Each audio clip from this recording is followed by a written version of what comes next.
Hey, I think I'm already live. I'm not sure if I shared this Instagram. No, I did. No, I just did it accidentally twice. Oh my god. I have a double Instagram story. This stuff happens. Anyway, like usual, I started this live stream process like 2 hours ago, and now I'm finally here and it's happening. Let's do something red, and especially, or specifically, let's do a red book. This live stream has nothing to do with communism, at least at this point, but let's see where this goes. I have a really muddy looking table because I changed the dirt from this like potted plant that I have here. I had a lot of good suggestions from the people in the membership. I didn't remember to spank the plant, but next time I will do that. Okay, so with this layer, I am first going to like get rid of the background stuff on both of these. These are rendered in the same angle, so I am going to just do one selection and use that same selection for both. Okay, so I'm going to clear this.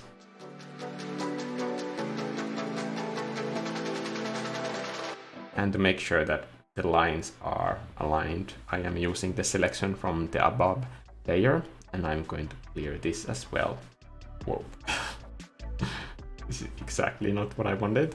By the way, I just learned this from Carolina in the membership, that once you make a selection and you go out of it, you can get back to editing your selection by holding down the selection button. And it's amazing. Did I do it? No.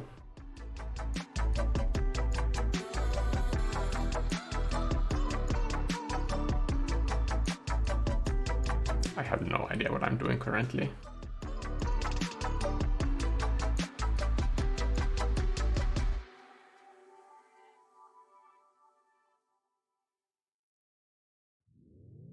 Okay. So in the background, I'm just going to drop in that gray to see what I'm doing. And by the way, if you want to like use these templates for a book and the line art, I am going to add like all of the visual assets. I have already added both of these assets to the membership folder for the previous downloads. So you can get them right away if you want to use these. These are so plain that no matter what you make on top of these, I'm sure that they will be in your own style and look like you, basically. So this is just a very, very simple basic book. I will also provide more camera angles if anybody feels like that would be helpful. I just figured that since this perspective is so simple, but using the perspective guides takes such a big chunk of the live stream that I just want to focus on like idea concepting, and the idea was already the book. So that's why I don't want to like waste your time on these sort of dumb details. For a brush, I'm really tempted to use the bare brush.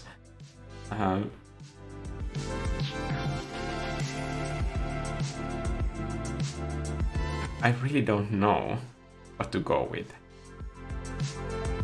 Or print?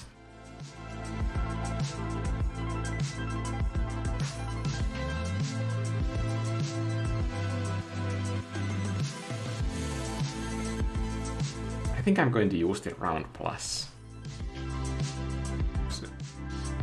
I really want to focus on the idea, and round plus just has that exact level of texture that I like. Hi. Mikko got a haircut. Yes, it's the cheapest one possible.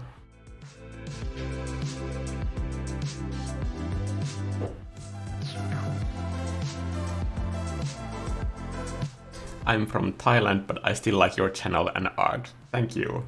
I'm glad that the distance doesn't destroy my art for you in the process.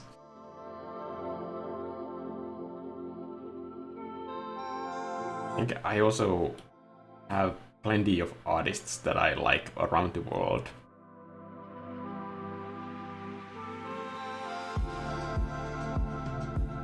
They are not really like centralized to any location. I like plenty of American artists, Japanese artists, Spanish artists. There are some Spanish illustrators that I really like. From everywhere, basically.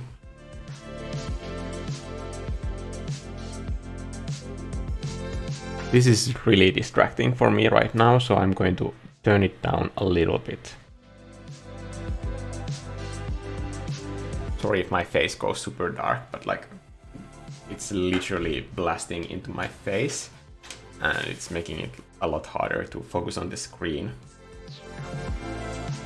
I wish that this iPad screen was just a little bit brighter. This is probably a problem that absolutely nobody has, but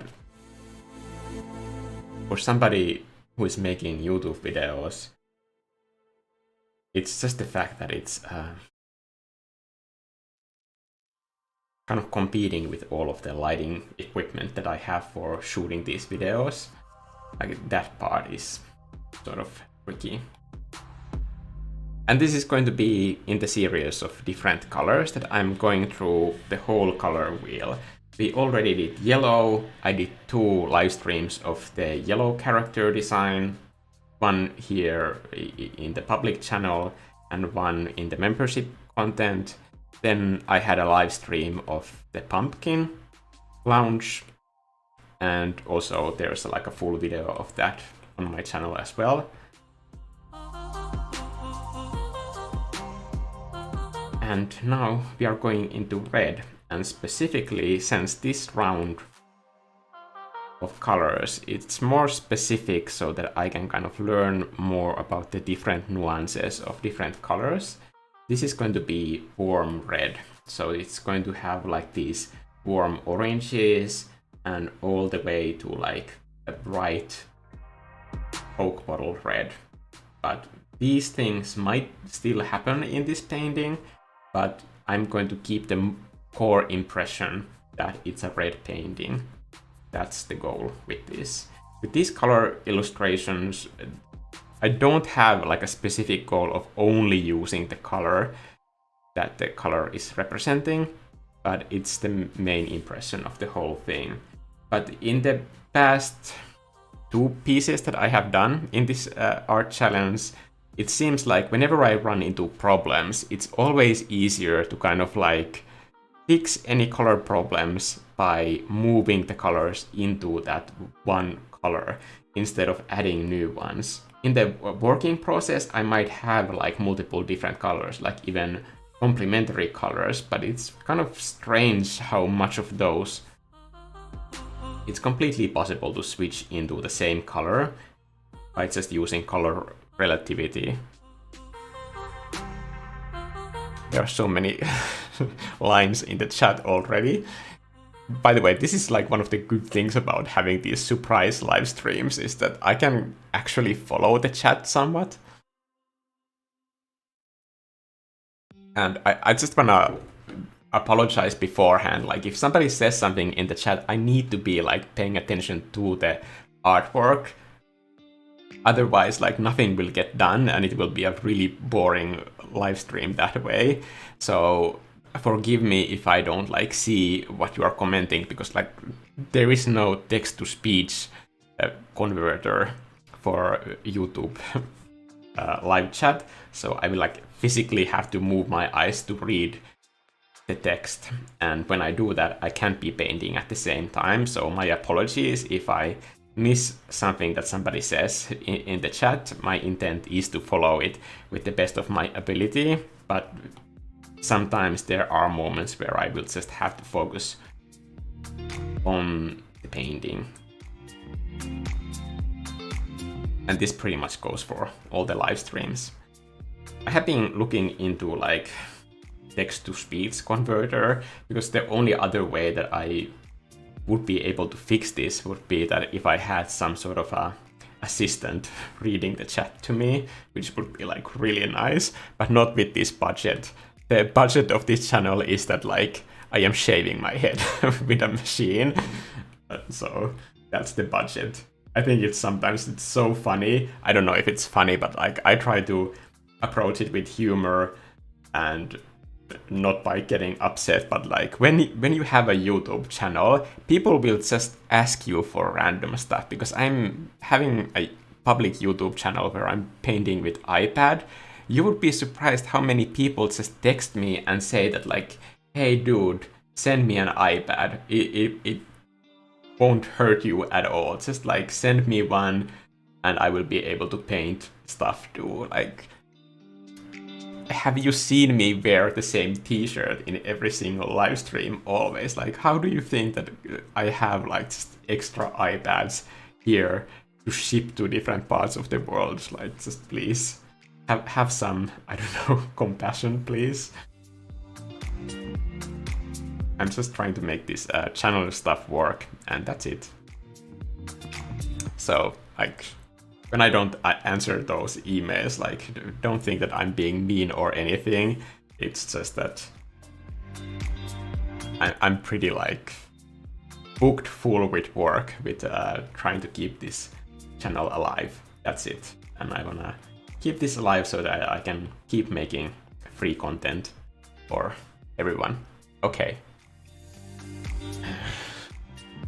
Speaking of money, YouTube is pestering me again with this pop-up that like now would be a good time to insert ads like that. I think that would be so rude. I just started this live stream, like slapping on ads here would just seem so weird.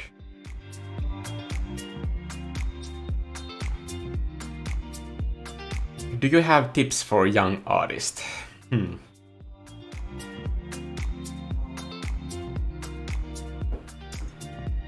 Yes, yes I do. I'm gonna read a few of the other lines first. Hi Mikko, thank you for all the amazing content that you make. Oh, thank you, Danielle. Absinthe is saying, I've been loving the pastel on wood brush so much. Oh my god, yes. I'm so happy, Absinthe, that you like pastel on wood. And sorry for like taking so long to make it, but it is probably like the most difficult brush that I have made thus far, because it's a dual brush and it has that blending capability. Absinthe, I recommend that you try the sideways tilt with that brush, because like it's the first dual brush that I have been able to make work that way. And thank you, Black Pearl, for the tip for haircut. That's perfect. In here, like nearby my home, they just opened this place where you can get a haircut and a beer. It's like a barber shop and a bar at the same time. I so want to try that sometime.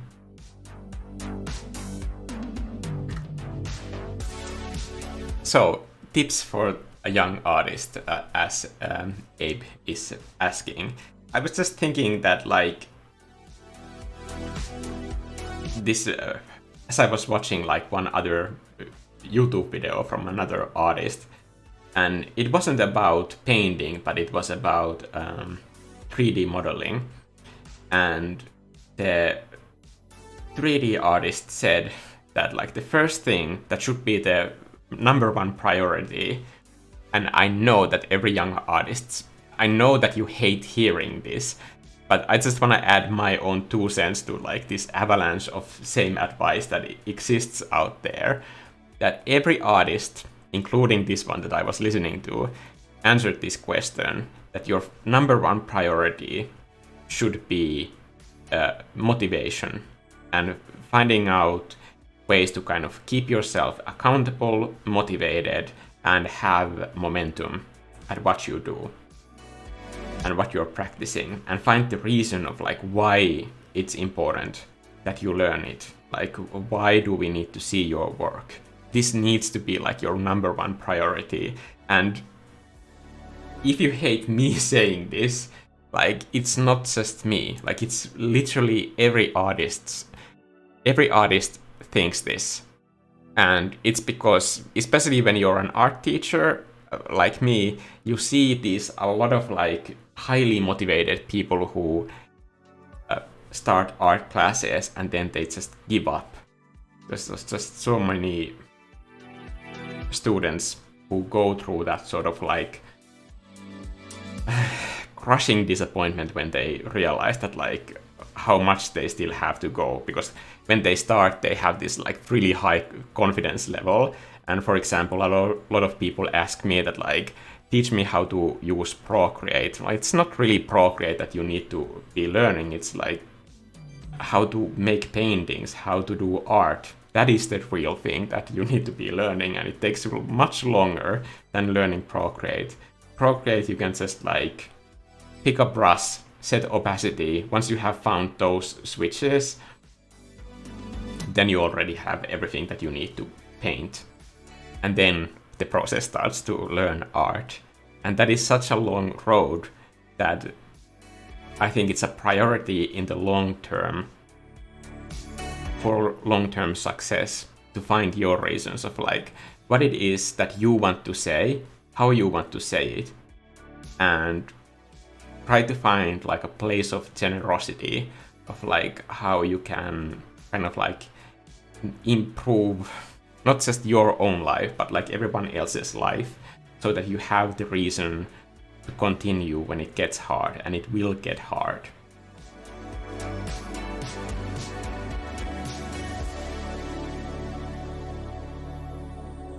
This is something that probably needs a lot more explaining, but like in my last art course that I did for concept art, I kept repeating these like 3 rules of motivation. And for me, those 3 rules are always the same. First one is that like nobody cares about your art. Nobody's coming to rescue you, and you're dying. Motivational speech over. But those are the 3 things that always motivate me. Like when I'm having a hard time, I tell myself these 3 things, and it always just like stops me from feeling sorry for myself, and it kicks me into doing things. Especially with this YouTube channel, when stuff doesn't work or breaks, or for example, like when I want to do a 3D render for the first time and I don't know how it works, then I can just tell myself that like nobody's coming. Nobody's coming to teach this thing to me. Nobody's going to like solve this problem if I don't Google it myself. Nobody's coming to help me. Like really, like I can feel bad that this is feeling difficult, but it's not going to solve the problem. Also, if I solve the problem in a really like bad, hacky way that is just sort of like a terrible band-aid to just get the one thing that I need to have working, but it's not like a professional way to do things, then I can find comfort in the fact that nobody cares about my art, because it's not that serious. It's just art. The stakes couldn't be lower, so it's fine. Even if I mess up in some way on my first attempts or even my 100th attempt, like it's fine. Like I will survive the embarrassment to paint and practice another day. Now I'm just rendering and like not doing any like significant design, which is like really bad practice.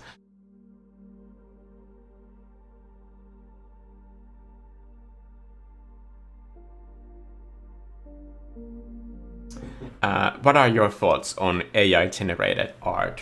Well, I see a lot of like videos on this, and I think it's one of those things that kind of like upsets me about YouTube or social media in general, that people have such like black and white opinions on everything, really, not just art or politics, but just like on everything. And there's no room for any sort of like meaningful nuance and like that to me is really frustrating. It's either people are really excited for the possibilities and the future implications of like what will be possible with AI generated art, or it's the other end where people are horrified and hate it and feel like it should be banned completely. Obviously, it's like way too late to stop that now. It's going to happen whether you like it or not. But I just don't want to go into this sort of like black and white thinking. Like, I just refuse to have a conversation where it's either like good or bad. Like, very rare things in life are either just good or bad. Of course, there is like some middle ground there, or like some things can be good or bad simultaneously. Obviously, it's going to affect the world in like more ways that like we can even possibly imagine right now. Not just art, but like all fields of working will be impacted by like AI development in the future. And like we are not at a phase where it's possible to just say that like I will opt out of this. Also, this is not something that is completely new. Like, I think most of these videos where people just like hate AI art completely are art channels, but me as an artist, there is generative art, and that is what most people are right now talking about. But there is also like partially generative art. Even, for example, the cropping tool, the healing brush. There are so many like elements, like for example, the recolor tool. They are all AI tools that are partially generative, and I've been using them for like almost 10 years now, and nobody has had like this sort of a reaction to it. So even these people who hate it, they have been using like AI assisted art creation tools all this time. And I can see that like the progress of those tools is going to benefit me in the future as well. Like, for example, just recently I was doing this commission where I had to change the camera angle of a really complicated scene, and it took me an entire day to just move the camera slightly. I mean, it was just a lot of work that anybody could do, and I can easily see that like if there was like AI assisted tool that could just like crank the camera angle of my painting slightly, I would definitely use it. I don't want to be wasting my time on something like that when the idea generation is more important to me. Like, remember that I'm a concept artist. I don't care how I get to the end result. I just want to get the idea done. Having said that, I don't like much care personally for AI generated art. That's it. But I don't think it's also my place to start gatekeeping what art is or what art isn't. But why would anybody care about my opinion on that thing anyway?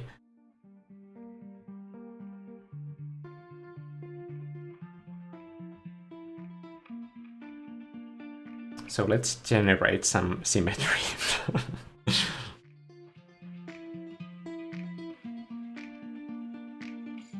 I think I felt the same way when like this whole NFT thing happened, because I don't support NFTs, and I don't think that the technology is there where it could be beneficial. However, some people want to kind of like put me on this pedestal that like I should be against all kinds of like sales of digital art. But I don't feel that way. Like I will be the first person who will defend people selling conceptual art, like the comedian, the banana that was stuck in a wall. I don't see how that is any different from selling like digital art, where you're not actually selling a banana, you're selling the idea to a gallery. Like, we've had that already, like that sort of a system. I don't understand why can't we just like incorporate the same system for digital art. I think that would be way better than destroying the environment just to sell some sort of like Bitcoin to sell art. I just don't see what benefit the whole like blockchain technology adds to that thing. We already have this sort of like proof of stake equivalence in the art world way before NFTs even happened, and I fully like support like selling art, but I don't support NFTs, and I don't support like these NFT people who are spamming me all the time. Now it's like considerably smaller amount of people spamming me about these things, but like it used to be really bad.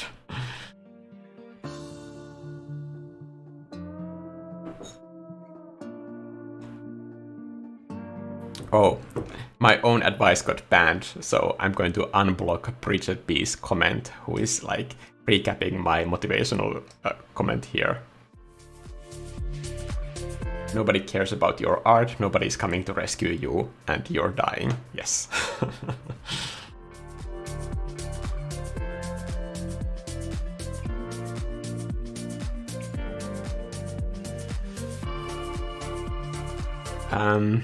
I have a school task designing a scary castle in pixel art, starting with the door at 16 by 16 pixels. How big would you do the whole illustration? 144 times 144. I think that sounds about like good. If you haven't done pixel art before, that workload can like easily spiral out of control. So 140 sounds good. I would never recommend going like above 300 by 300. It can feel really tempting to increase the pixel grid size, but just try to approach like any like size difficulties like they are a puzzle, if you can solve them that way. Because that will kind of like keep the crunchiness of the pixel art, which I think is kind of like the whole point of it.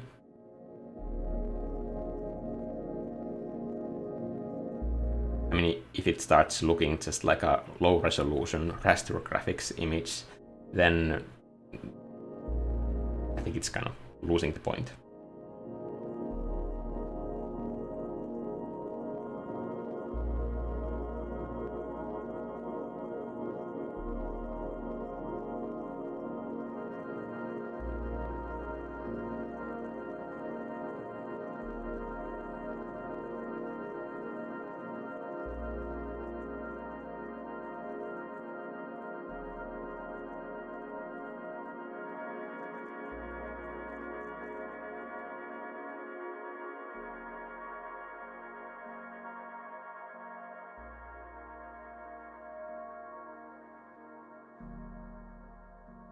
I always recommend starting a pixel art piece from, if you have, for example, characters in your piece, then like doing one character first, and then seeing like how much space do you need for that character to exist in that scene that you're doing.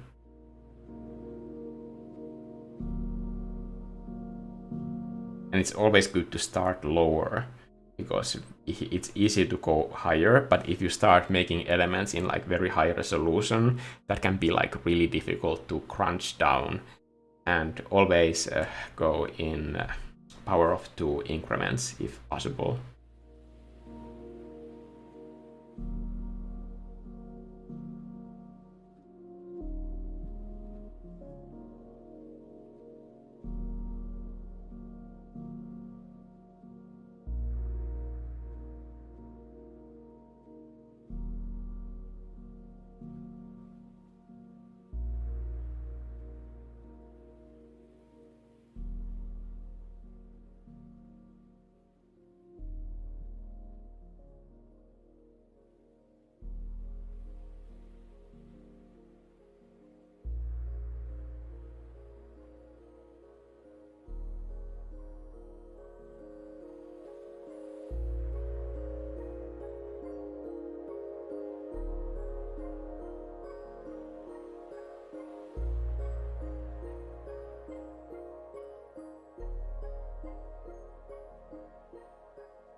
gonna put the snapping on so that I can move it along the grid.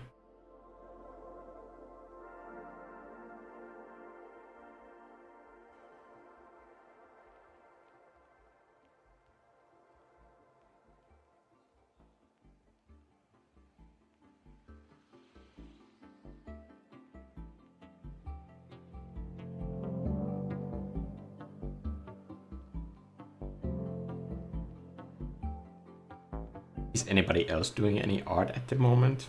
Like really having like a design moment here. So that's why I always notice that it's really difficult to speak and do design work at the same time. My apologies.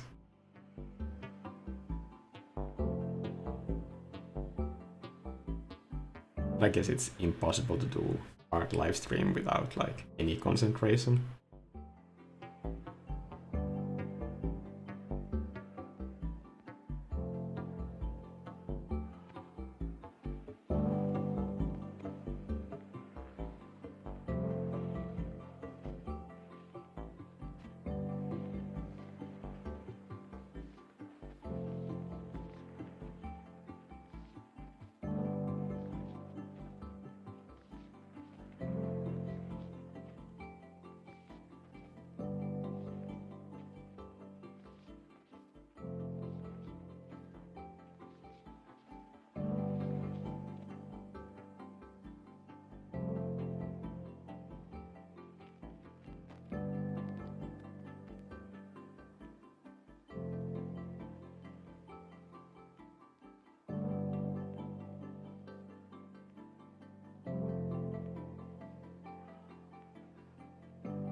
Just going to use transform to put this kind of design in place in perspective. And I'm going to be using the corners of this book as my guide to do that. Because I don't have vanishing at points right now.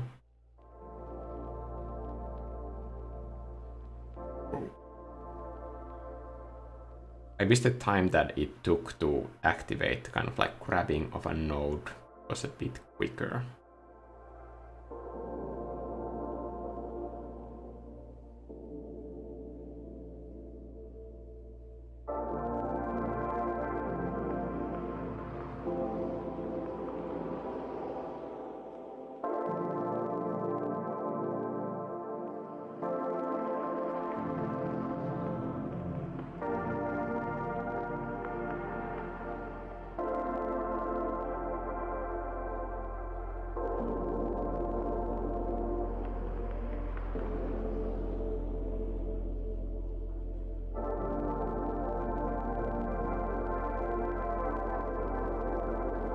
This can be like when I want to do a detailed version of that same element again, but now I need to block in the main shapes first. So even if this is a placeholder for a decorative element character in here, then I will still need to like have the information of like what kind of space it takes. So putting it down here lets me kind of move on with the design and figure out the story from that point onward.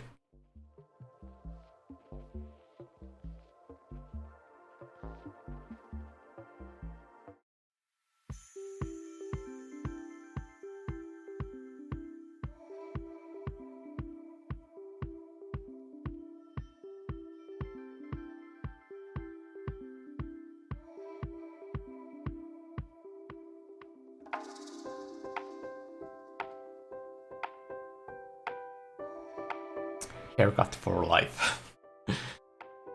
Juan Manuel is saying.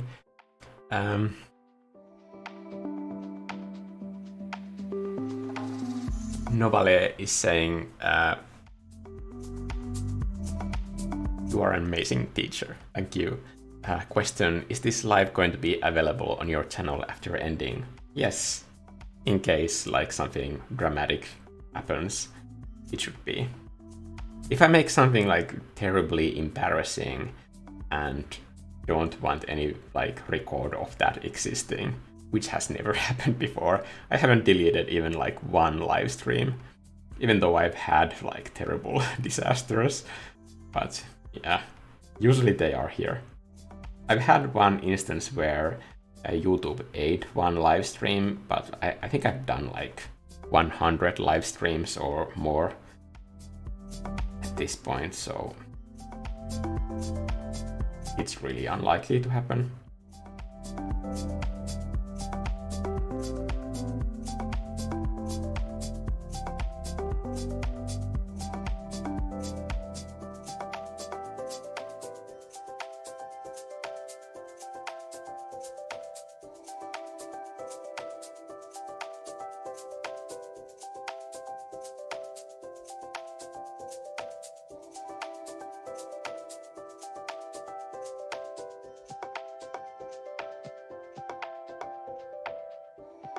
I think already when I decided that I'm not going to do something like very bloody, it is kind of surprising how much different hues you find from red when you kind of challenge yourself to do it this way. This is an exercise that I highly recommend for pretty much anyone, no matter what your skill level is. Just pick one color and make a painting with it, and then go around the whole hue grid or color wheel, and then every time you will find new ways to use that same color, and probably like different aspects of the same color. It's just so surprising how much depth there is in every color, and we usually use only like very limited amount of the whole like scope of different colors that we have in our use, just because of like the world of symbols is so strong, and we tend to kind of like simplify elements in our head before we even start painting them, and that often leads into very kind of simple solutions visually.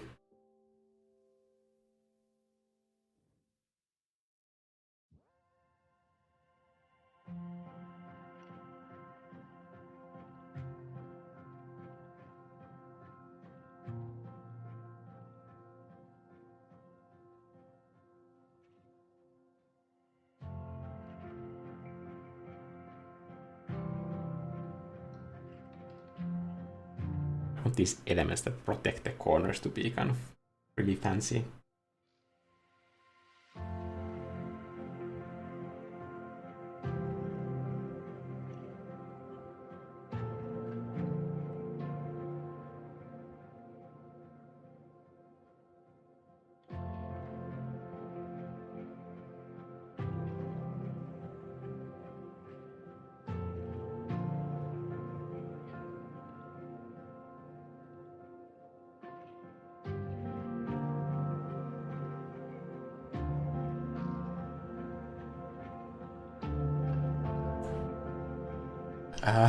Deonte Miley is saying, I didn't know you do live streams.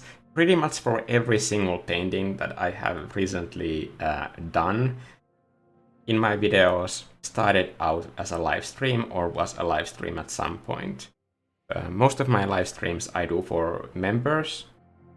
Sometimes those live streams also happen so that like I go into the finishing details and do a live stream of that. Because I recently asked in a poll if you guys want to have live streams where I continue a painting where I'm doing those sort of details, and it was a pretty clear result that like 95% of people prefer me doing live streams where I start the whole piece on a live stream like this, and that I don't do the details.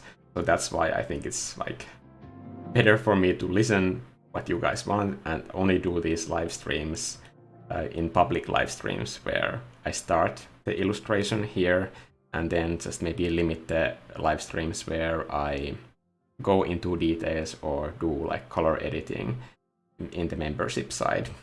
because there is no demand for them, even though that's a really big part of like making illustrations. And I think that color editing is like one of the most fun things to do, but I understand that people are not that interested in it. And I think that's fine. But yeah, you have to kind of do YouTube on the terms that people actually want to see.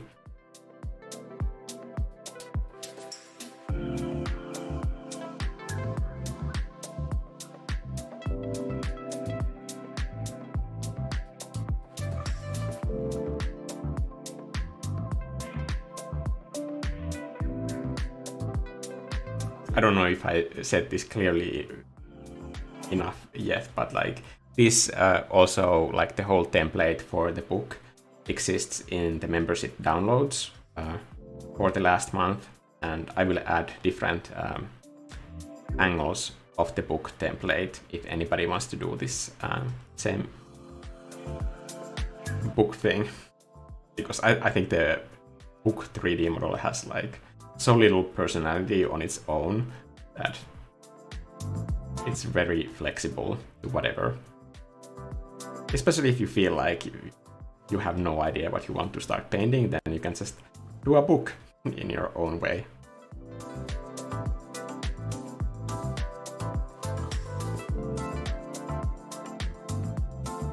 But currently I only have like one angle, so I will have to do different angle renders after this live stream. But this was like really quickly started live stream, because I'm currently working on this like big commission project. I realized that there's no way that I can finish the next painting for a video, and there's no point in making a Rust video, so I might as well do a live stream now and kind of get to see and hang out with you guys. Because when you're doing a commission, it can kind of be a lonely process. You're just basically by yourself and painting, and then you only get feedback from the client on how you're doing. And of course, like, it's feedback that is skewed only towards like one end goal. So it's not the same sort of thing as when you're making art just for yourself and being able to share that with the community. But like this commission that I'm doing, like, it's super fun. Like, being so just completely absorbed into the process. And it's just, I'm super excited to see where it goes. Not just this piece that I'm doing for them, but the next illustrations as well, because the project is like so super exciting for me.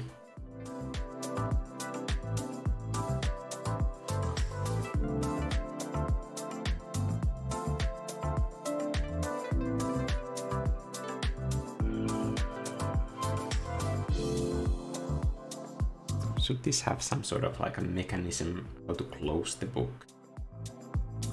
Maybe it's a magical book that kind of needs protection so that not just anybody opens it.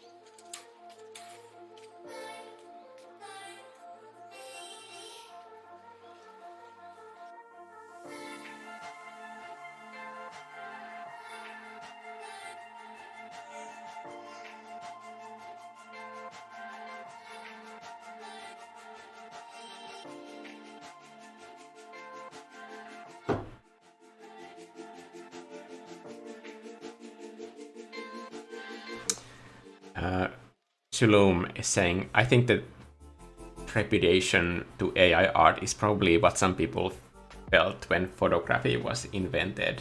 Yes, and personally I feel like it feels like the conversations are very similar to what I felt like people were talking about when digital art was becoming more mainstream.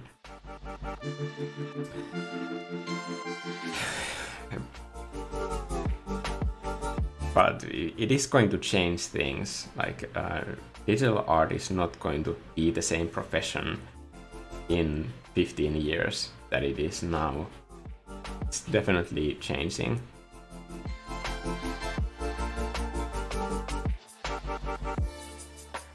And change can be scary, especially if it's your job.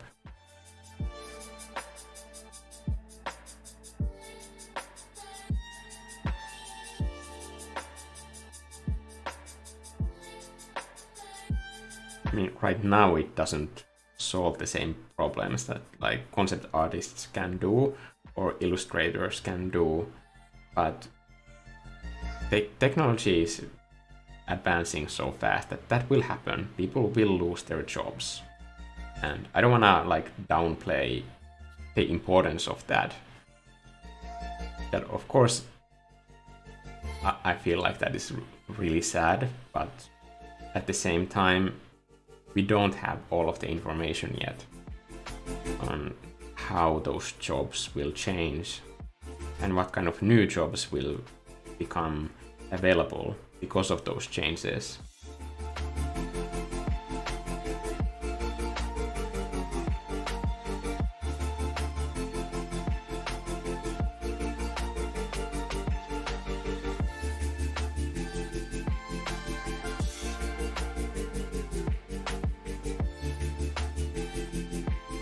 Let's increase the scale at this point. I think I still want to do some planning before I increase the scale.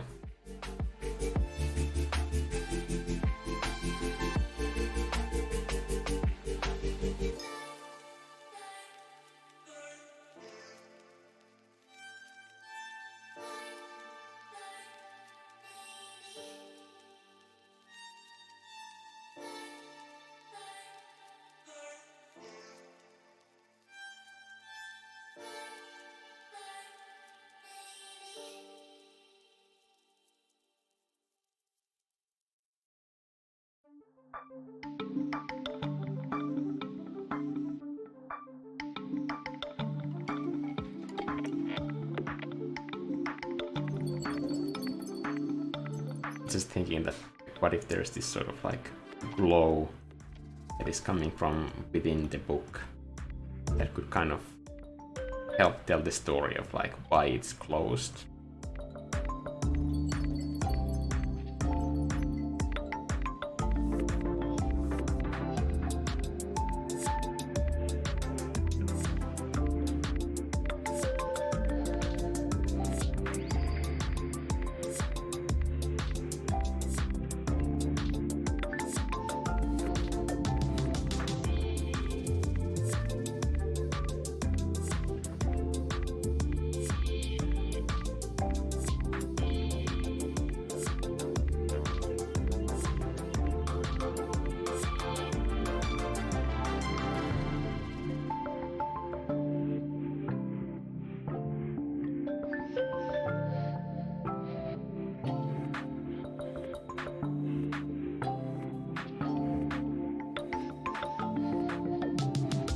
I'm going to cover the left side just for now to see where I can take this piece, because I don't want to like close down all of the doors just because I made this kind of lovely looking swoosh in here.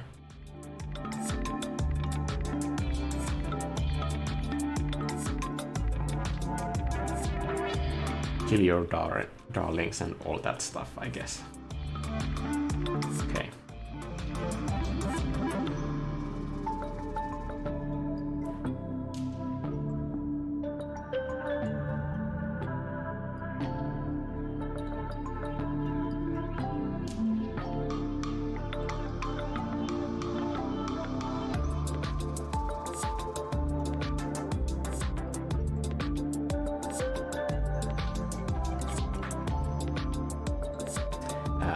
Caprinella is saying, "Hey, my Finnish friend." Hello.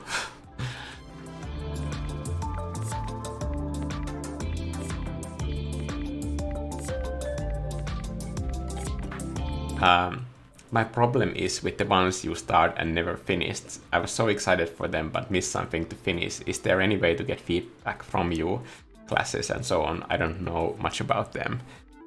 Which paintings I haven't finished? Because I know, like, I can tell like every one of my paintings that is still not done because like I am planning videos for them. But it's only like a couple of paintings. I don't have that many unfinished paintings because I don't leave my pieces unfinished. I finish all of my paintings. So I don't specifically know what you are talking about. In the live streams, I don't finish these pieces in the live streams because like simply like 2 hours or 3 hours, it's just not enough time to do all kinds of illustrations, and I don't want to limit like these live streams to only the kind of paintings that can be done in a really quick way, because that would limit the way that like these live streams are constructed. And some people who come for these for like different types of techniques, then you'd only get the type of techniques that are valid in like really quick illustrations, and I think that would kind of limit the content for all of you, and it would make it less fun for me because it would mean that I would always be making the same sort of like quick illustrations, and I don't want to do that. So either the painting will be finished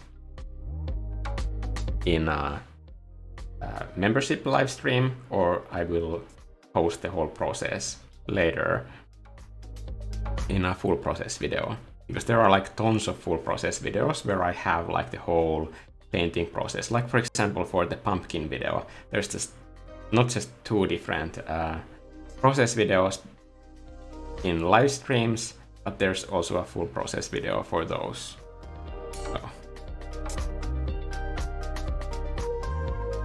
I don't see any way that I could like possibly be making any more content out of like a single painting than I am already doing. That's why I feel kind of worked up about it.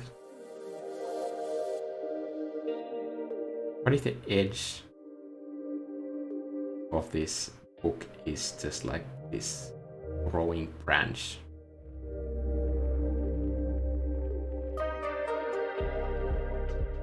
Like an alive book.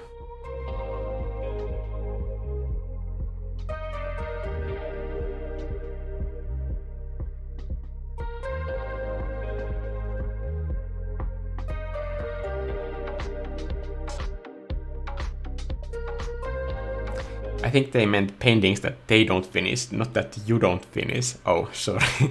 Sorry, completely misunderstood.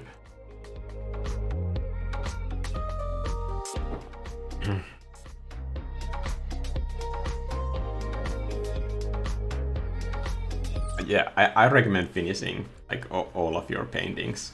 Oh my god, this so backfired when I was having this whole rant. I'm so sorry. Now I ruined everything. Okay, so I made this layer to see the branch better, but what I should have done instead is just to reduce the opacity of this background layer so I can see what is happening with this branch. Okay. I know it's looking like really not great at the moment, but I'm trying to salvage this.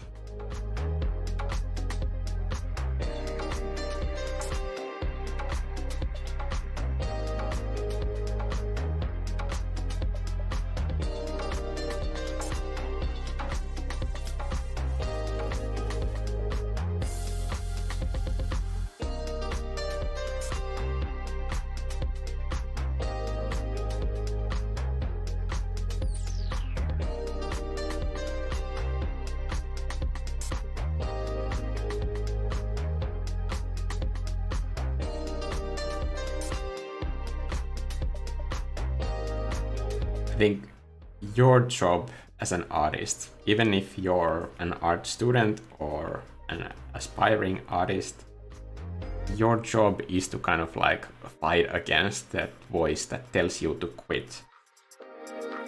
And there are many kind of like methods that you can kind of develop this sort of better understanding of like listening to your own thoughts, because you will need to be kind of like actively fighting against them. And you will want to stop every single illustration that you do. And it's important that you kind of like be active participant in this process. I think everybody here in this chat can relate to a feeling when you have started an illustration or any creative project, and then you have this like initial excitement on doing it, and then maybe you even start. It might be really difficult to start, but even if you start every project, and this will happen with every single thing that you do, there will come a moment where this sort of resistance that you kind of feel like maybe this wasn't a good idea, or maybe I should stop, or maybe this is not good enough for the idea that I had, or what have you. This sort of willingness to stop, it will go to any lengths to make you convinced that like stopping would be the right choice. Like there is no trick that is too low for it.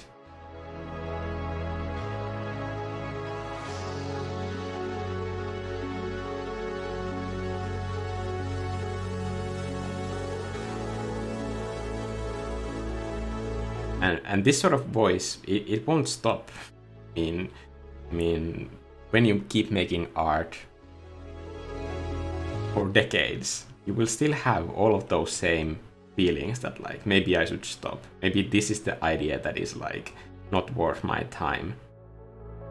That will happen every time. So that battle will continue as long as you make art. But you will only win those situations when you learn to kind of like take this principle that like you will not give up on the piece no matter what. Because you want to be the kind of person who like finishes pieces and like does artwork. And to get over that, you kind of also have to take this whole identity that you are an artist that finishes your pieces. The only moment when I was kind of having an argument with my art teachers in the art school was when they very specifically said that like, you are not artists yet, you are art students. And I think that this is a very harmful mindset to put upon somebody, because it's so important that you feel that you are an artist, because if that is your identity, then you will act accordingly. You will do the kind of things that an artist does.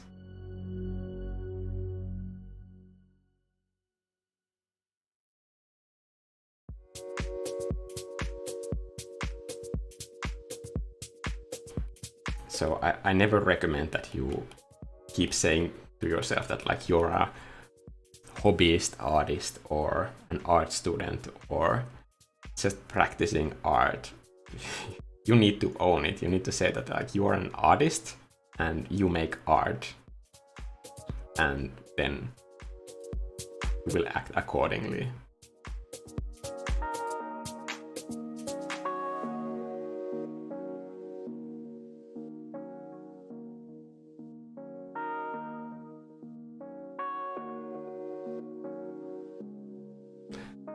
Does that mean the teacher is done learning? No, the teacher is never done learning.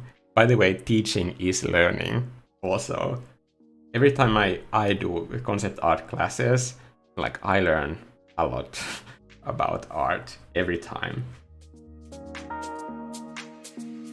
I might be doing a lecture and then I come home and work on my own illustration or a commission, and then I can kind of like see the exact same mistakes that I was just talking about, and Like those are the moments when I'm kind of like reminded that like I need to kind of like follow my own advice and fix that stuff.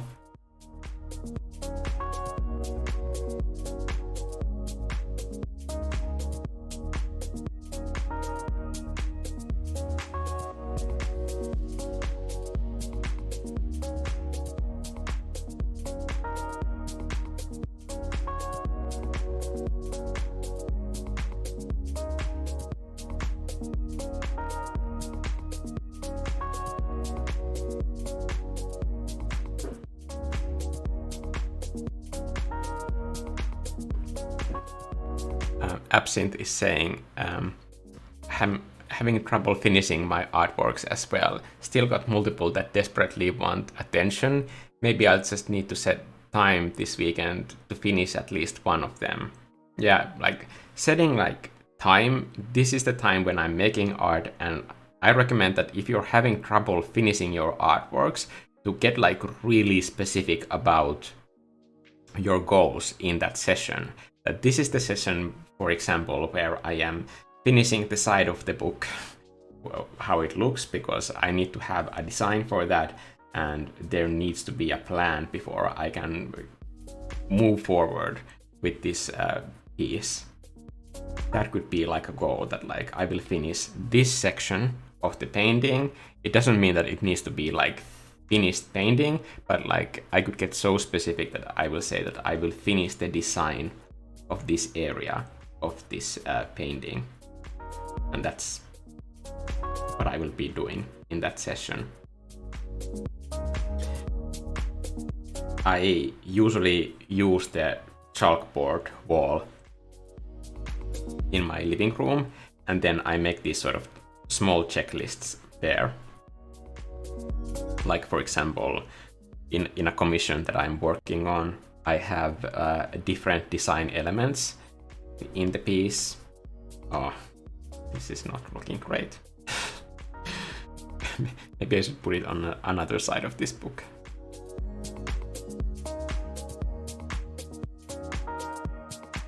So I might take like one design element that I'm working on and then write it on the wall, and then when I'm done with that part, I will just cross it out with a line, and that's always super satisfying because I feel like I'm making progress.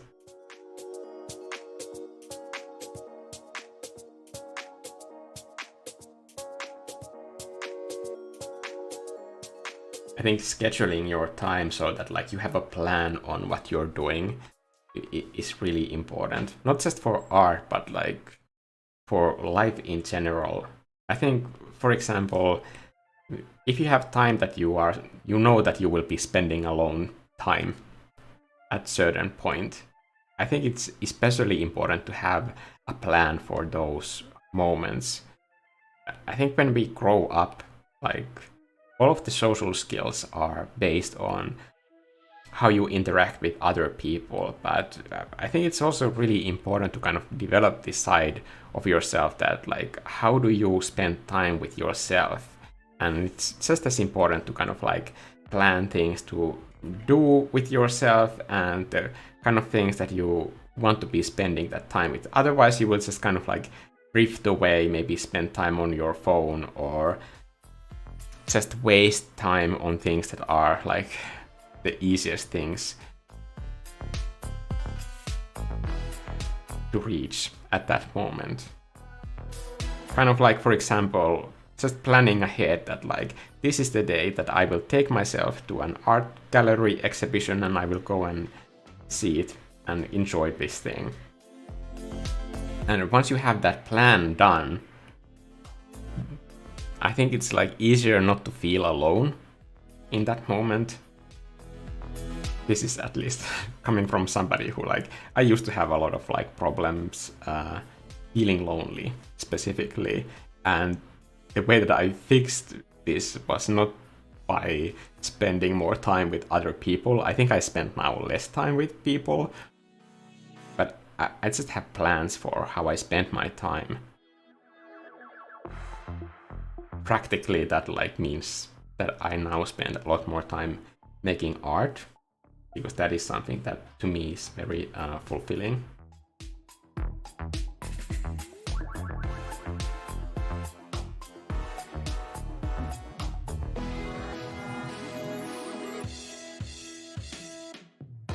But without a plan, I noticed that it's really hard to get myself to do something. I would just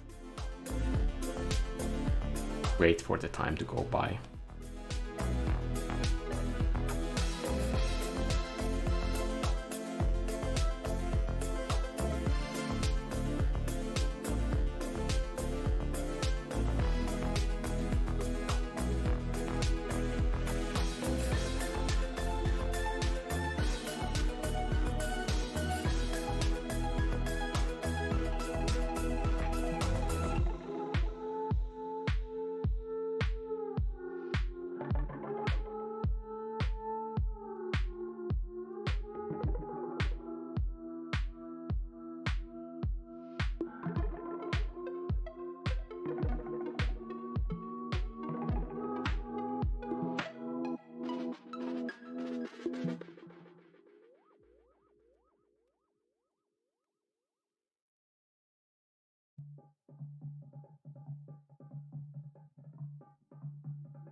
Right now I'm doing an object shadow. Like sometimes just like these sort of object shadows they're always really easy to do, but sometimes they just add that like level of physicality that can kind of sell the image to yourself, because like at this point it's most important that like you get excited about what you're doing.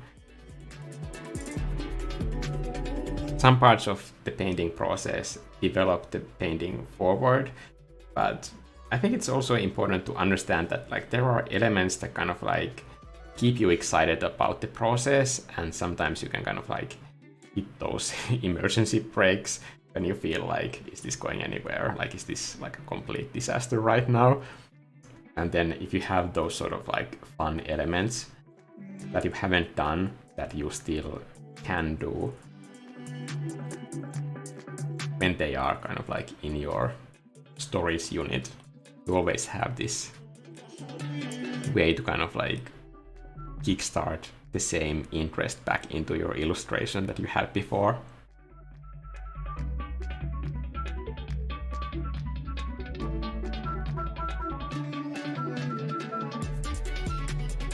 Almost used the smudge tool like some kind of an idiot.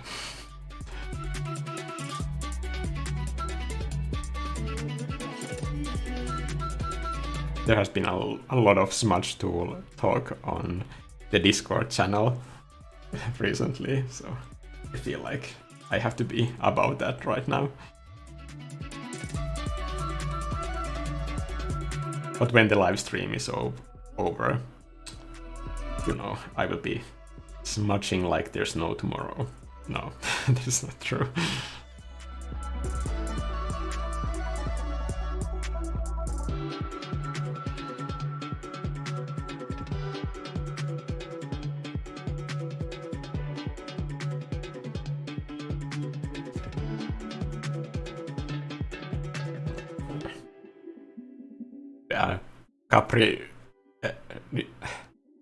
Caprinella, don't worry about it. It was my problem of like reading the comment completely wrong. I'm not upset. Sorry.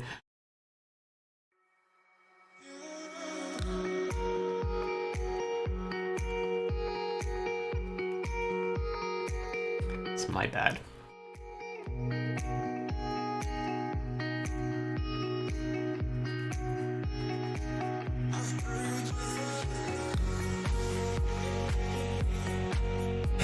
Yeah, Absinthe is saying, I remember somebody telling me only people who earn their living by making art are artists. Yeah, that's not obviously true. And I'm ashamed that I just took that comment and believed it. and even told it to other people. It did play a big part in stopping me making art for a long while.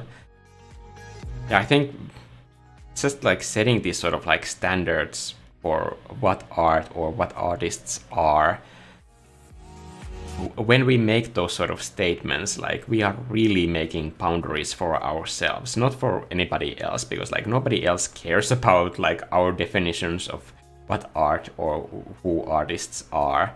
Like nobody cares about that stuff. But when we say those things, like we are very clearly communicating to ourselves that who we are and what we do. So I think we have to be very intentional with the kind of language we use when we talk about our own art or other artists, and especially when it's has this sort of like permissions in the statements. So who is like allowed to make art and so on.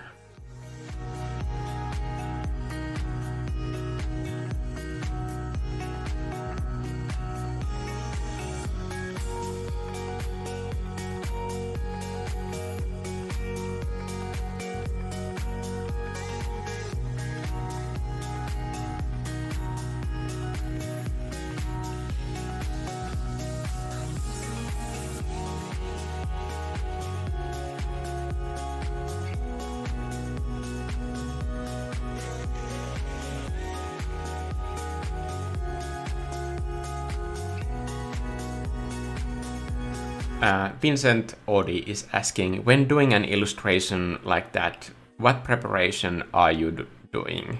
Inspiration, color, mood? When I'm doing an illustration like this, I just thought that I want to make a book, and then I made the 3D model, and that's it. Because this sort of stuff would be like way beyond my 3D skills, like way beyond.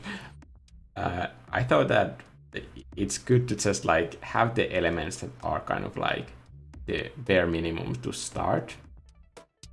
And I love kind of figuring out the piece in the process as well. I always kind of keep an eye out on what I see in the piece. It's kind of like looking at shapes of clouds, and then you kind of start seeing different elements in there. But sometimes that can take a while, and I try not to be frustrated when my inspiration doesn't show up and just tell me what to do, but I will keep doing like manual work until that happens. I have patience. Like I can keep rendering materials and surfaces all day long. Like that stuff is not difficult or boring, and I'm very good at just like sticking with it. And then when inspiration decides to show up and like give some ideas on what I could do with the piece, then I will just take in all the advice that I can, because I trust that it knows better. And sometimes I know that there are certain tricks that I can do that will kind of lure in creativity in the process. Like for example, if I just like am feeling frustrated that the ideas are not coming, I can start making like really big brushstrokes or these sort of like random shapes, and then just play with them in different ways, and then suddenly I know that like this is the kind of like catnip that my creativity loves, and suddenly it's like, I see that you're doing this thing. What if we can just like turn this swirl around, and there is this sort of like maybe like flame-like energy coming from inside the book, and then I can already tell that like, aha, I got you interested in this thing because I made it flashy and fancy enough that you just couldn't help coming in and giving me some like advice on what to do. And that's how we make stuff.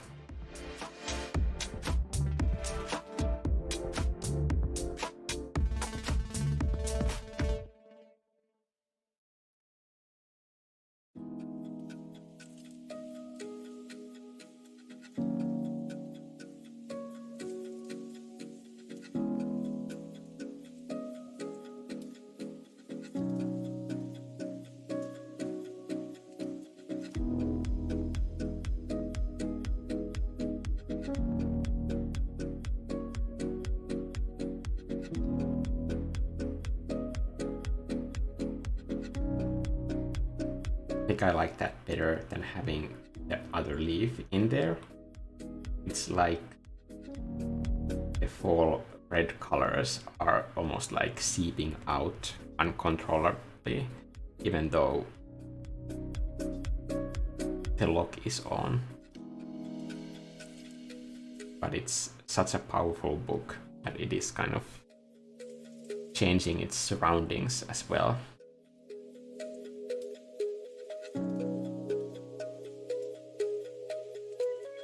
Where is this book? I could just put this into luminosity for a second.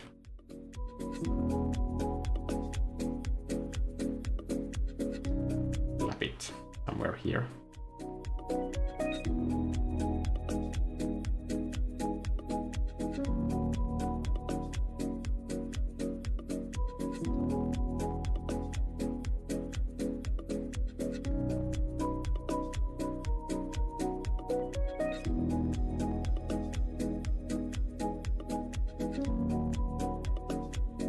I will add a color clipping mask to this.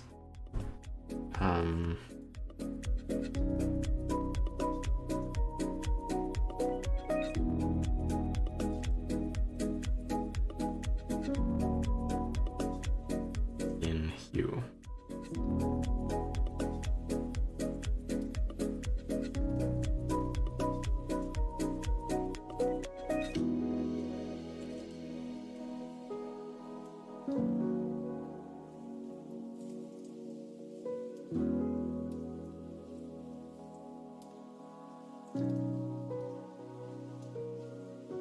Okay, at this point, I think I can say that the idea is coming together, so I might as well increase the canvas size.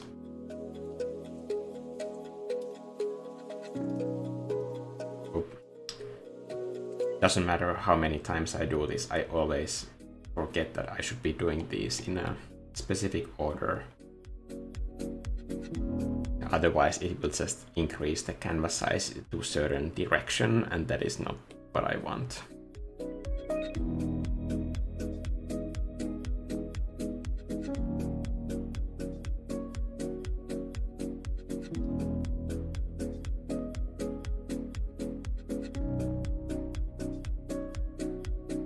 Estrando is saying, I think I'll give up on art due to AI.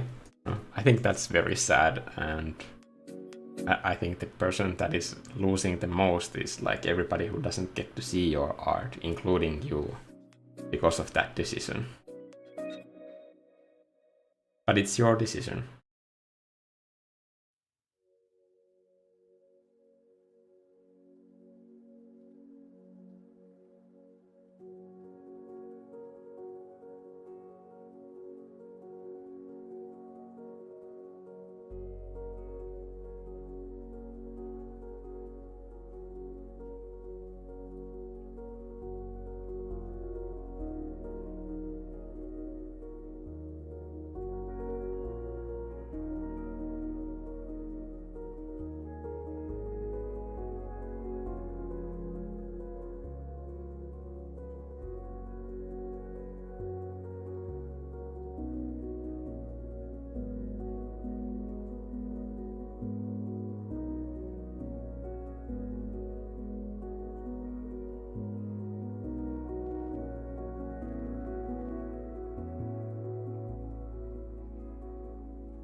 In the end, everybody has to make their own choices about what are their priorities on how they want to spend their time.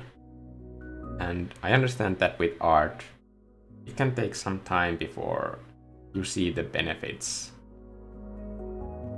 how it impacts your life, and how it kind of like makes your life more rich, more interesting in different ways.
I like that I have still so much like editing room in saturation that I can like really push the reds later when I feel like it.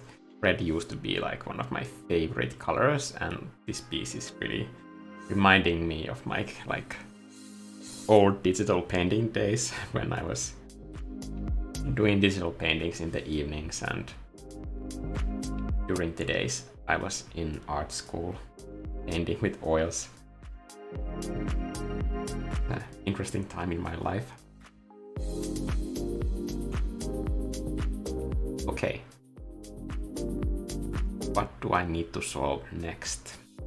I think the lock needs to be interesting. It's not enough that it exists. Where is my lock in the first place?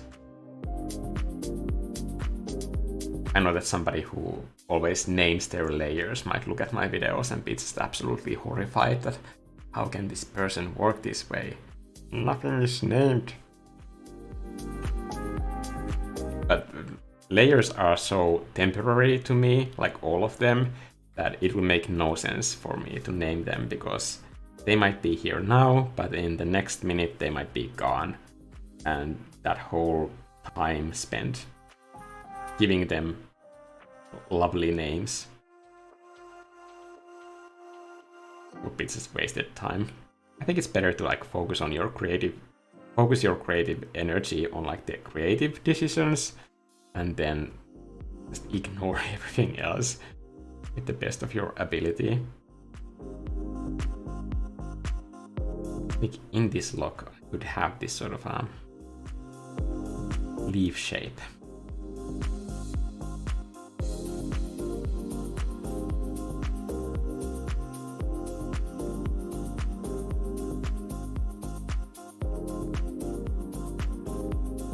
I think a lot of these elements would be faster to do with ornaments, and usually I always want to kind of like advocate for the method that is the fastest. But right now I can also see that there is some value in this sort of like hand painted kind of like painterly style with the story of the illustration, which is kind of this like legendary book that has been kept shut. And for that purpose, having this sort of like perfect symmetry, I think it would take away from that. The same way that if I, for example, had like a very detailed 3D plan for this book, it would add this sort of like rigid clinical look that takes away the personality, and it would eat away from that story as well. So that's why I think it's better that for this piece, that the plan that I did in 3D was so minimal.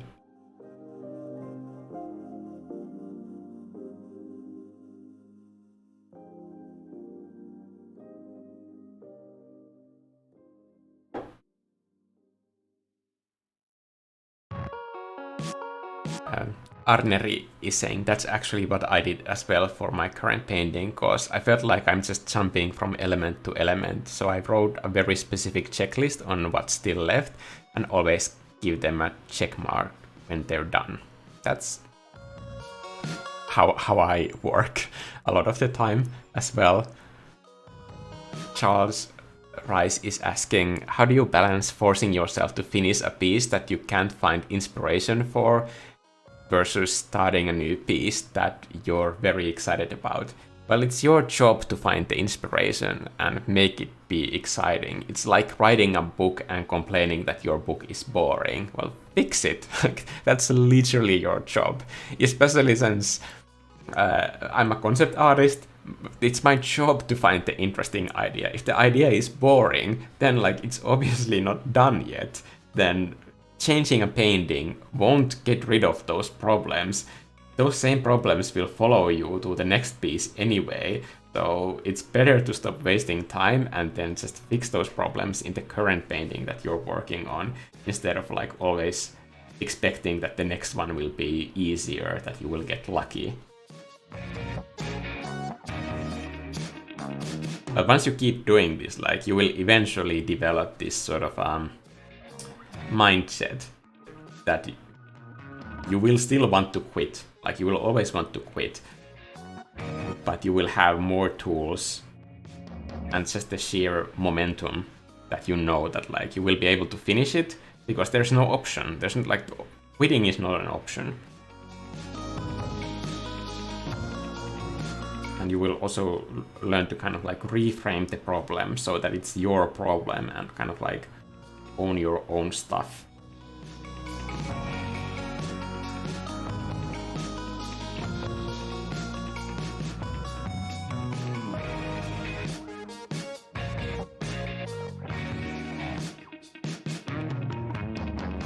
I've noticed that this sort of like giving up on pieces happens a lot with art students. Sometimes in my classes I try to walk them through the process of like finding the reason why they are making the painting, and it's often pretty clear that they don't know why they are making the piece in the first place. But if they kind of, for example, walk through the process of like, this is what I was trying to say, but it's turning out to be really difficult. And then when I just keep asking kind of like leading questions of like, why is it not saying the things that you want it to say? Then eventually through those questions, they will find their way towards like, okay, so I just need to fix these colors and have the mood fixed because I have, for example, shape language that is conflicting with the story of my illustration, for example. And then suddenly it becomes everything is fixable, but it can be difficult to look into those reasons. But eventually I hope that they will be able to do it on their own. I never hope that any student will be like dependent on me to make their artwork. All of those methods can be used without me as well. I think my goal as an art teacher is always to become irrelevant in the process. I don't want to be needed. I can't be there.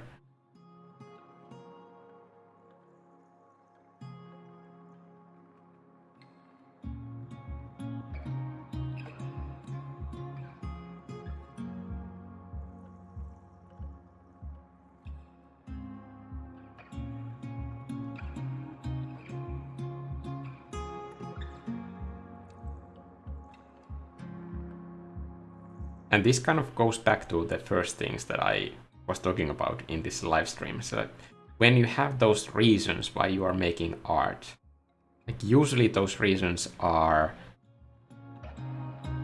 like not selfish. I think everybody has this sort of like easy reasons to make art. For example, that they want to make fancy illustrations, or they want to kind of like depict what they see in their imagination on canvas.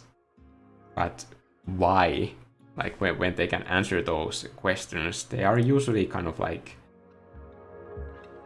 very unselfish reasons why their message is important, like why we need to see their illustrations. When those answers are more clear, then it's easier to motivate yourself to kind of keep working through even those difficult problems, because you know what the end goal is, what you want to say with your art, and why your art is important.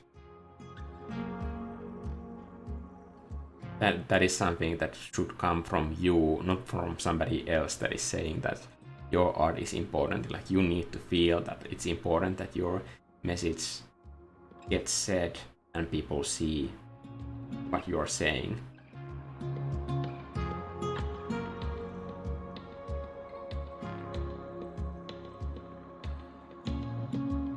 I'm doing this handmade Symmetry, and I think it already looks like it has this sort of like charm that comes with this sort of wonkiness that is unavoidable when I'm trying to create symmetry with lighting in a distorted perspective angle in one go.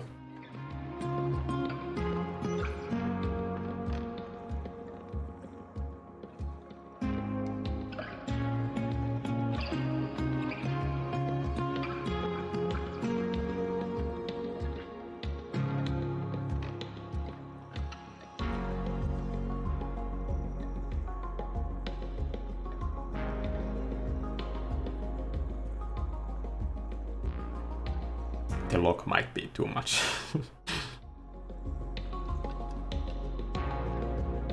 Actually, this would be a massive key, so I don't think I'm going to do that. Maybe there should be some kind of a clasp instead. It doesn't take that much space.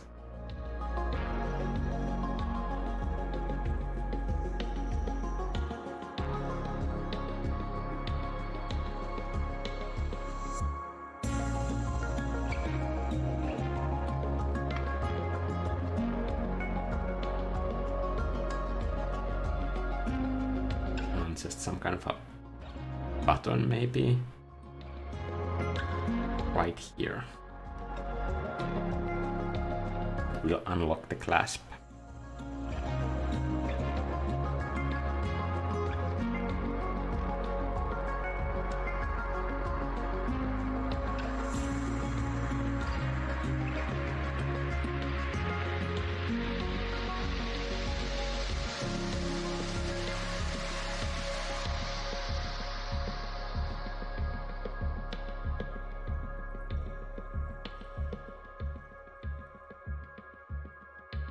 It's really difficult to motivate yourself to make something if your only reason to make it is to make something pretty. So I think getting beyond that is pretty important. Like as early as possible, even if you're like just doing your first art exercises, like getting there as fast as possible. I think that should be your #1 priority, to get to the reason why you want to keep doing it, because it will get hard.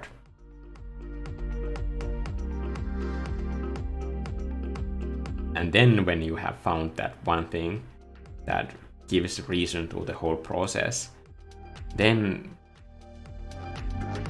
you will find all of those art exercises that might be like kind of daunting. Then you will find the reason to keep going with them anyway.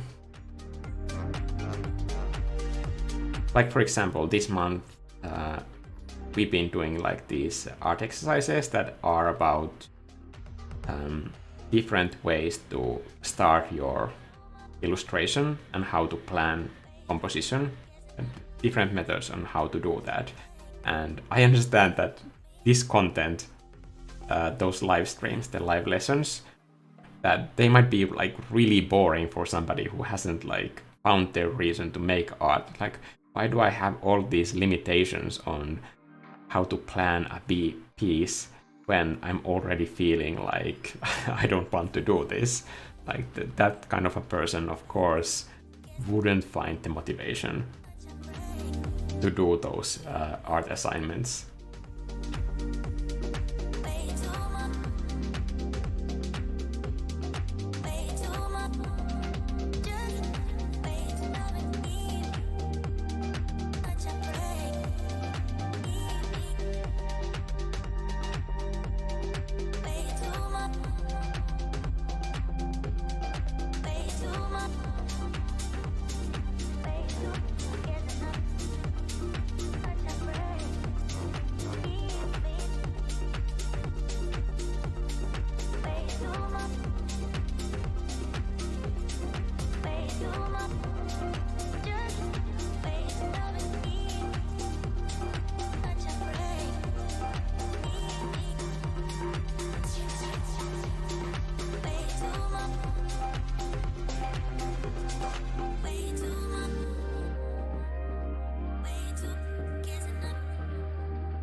Jake Nameson is saying, speaking of using my time wisely, I should probably make a plan and do chore type things. Always nice catching you for a bit, Mikko. Happy artistic weekend, everyone. Yes, I hope that everybody has like a really productive and creative weekend, no matter what you do. Does anybody have like any plans on creating like some art this weekend? I know that I have a plan to try to finish a commission.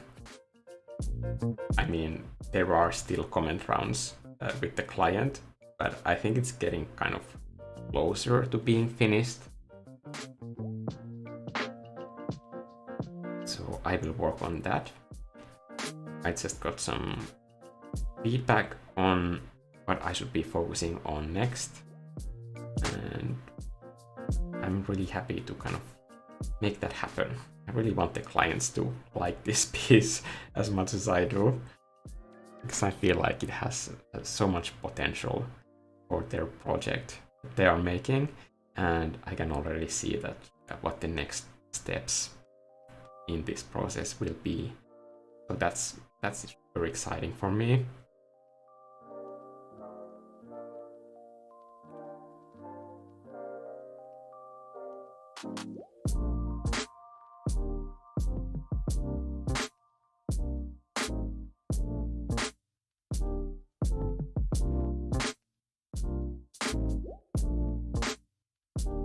For some reason, I feel like there should be a bird of some kind here.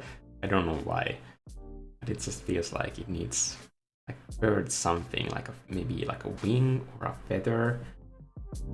Maybe that could happen in here. I don't know.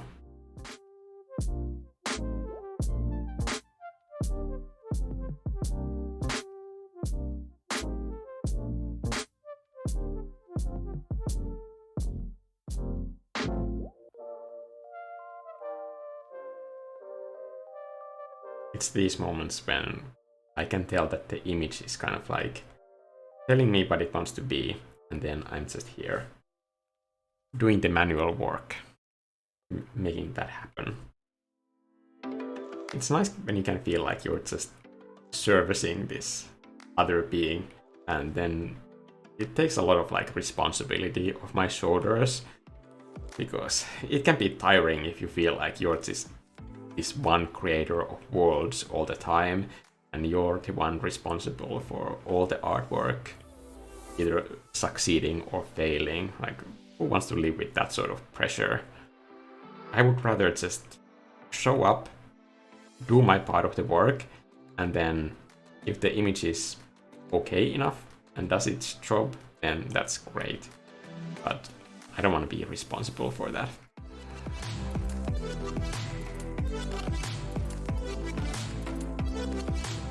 Also, I feel like it would be a bit narcissistic to pretend that it's all my idea when I know that it's not.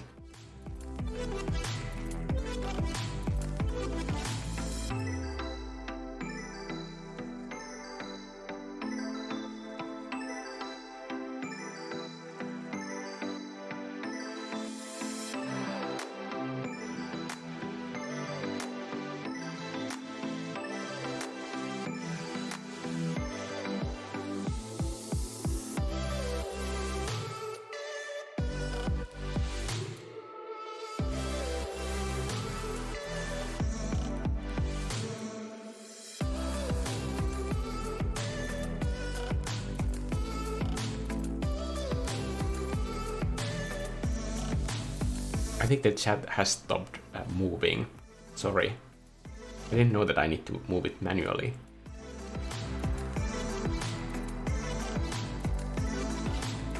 Hi Mikko, I like your haircut. Thank you. It's very cheap.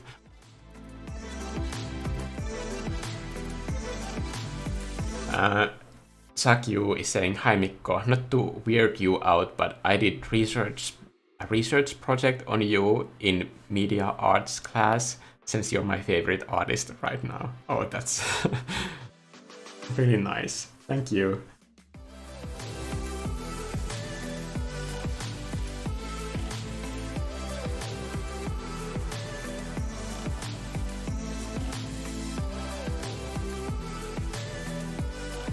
Phi M is saying, such a very hard question for me, why my art is important. I am at the moment just copying pictures on the internet that I find interesting. I don't know if this will be helpful in the future with my own art. But it's probably better to look at like the illustrations that you ended up finishing, the ones that were interesting enough that you finished, so that they are out there on the internet and published. Because that will probably tell what you are interested in, and that can be a clue in like for you to finding your own style. I think it's really good to use references, but like I wouldn't say that like using illustrations as a reference is a very good idea. I never recommend that people just like replicate, for example, my paintings. I think it would be better use of your time to use that same amount of time and energy to tell us something that only you can tell us about the way that you see the world and what kind of things that you feel are important. Of course, it would be like very much easier to kind of market this YouTube channel if it was all about like doing the same artwork that I am doing, because then every piece that you guys make would be advertisement for this channel. But I kind of care more about your artistic process and your artistic growth and the stuff that you can say. I think it's way more important. So I hope that I can kind of inspire people to create their own worlds and characters and ideas, even if you are in the process of learning, like we all are. But just to have the courage to make your own art, even if you feel like you're not ready, and always publish it. I think publishing your art is super important for artistic growth. Because even before you post it online, even in that moment when you are about to press the button, you will see your painting that you just made, even though you might feel like it's already done. But right before you are showing it to somebody else, like in that second when you know other people are about to see it, you will see the piece that you just made, the thing that you have just worked on for hours. You will suddenly see it in a completely different way. And in that moment, you will see all the areas where you can still improve. And maybe that means that like you will keep working on it a little bit more before you post it online. But having those moments, I think that's very important for growth. Having somebody else tell you that like these are the things that are wrong with your illustration, that's like really not helpful if it's not tied to a structure. When, for example, an art teacher is teaching you like a specific thing, and then they will give you feedback on that one topic that you are all doing the exercise on. Like, for example, everybody in the Angry Mob membership, like if you have been doing these art exercises, like for example lasso and chunky brush exercise, or any of the other live lessons, like you probably already know that it would make no sense to give the kind of feedback on that type of artwork that you would give for any other like illustration. Of course, the feedback needs to be relevant to the exercise in question, because what's the point? What's the point of it otherwise?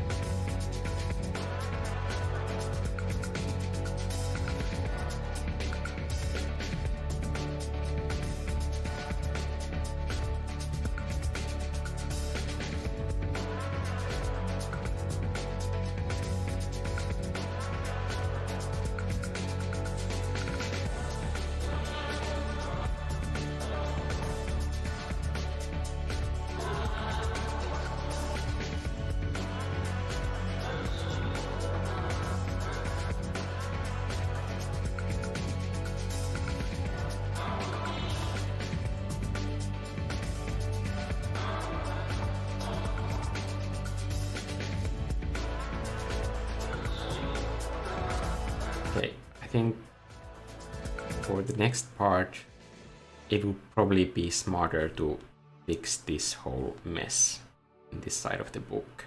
I think I need some value separation for the cover of the book and that branch. And the metallic parts, they also need a counterpart to kind of echo that this side of the book is still connected to the other side of the book. So I am going to make this entire area in that same gray tone, just so that there is this sort of like compositional echo. When you have like, for example, an accent color in the piece that will like draw the viewer's attention to that portion of the illustration. So if you don't want people to be looking at just one specific spot in your illustration, the focal point, and you want to move the eye around, you can use that same color in another part of your illustration to kind of like echo that same color. But in those sort of instances, it's always important to kind of like question that, like, would it be better if there was just like one point for the people to be looking at? Or does it actually help to have two?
Oh, Carolina, sorry to hear about your vet visit.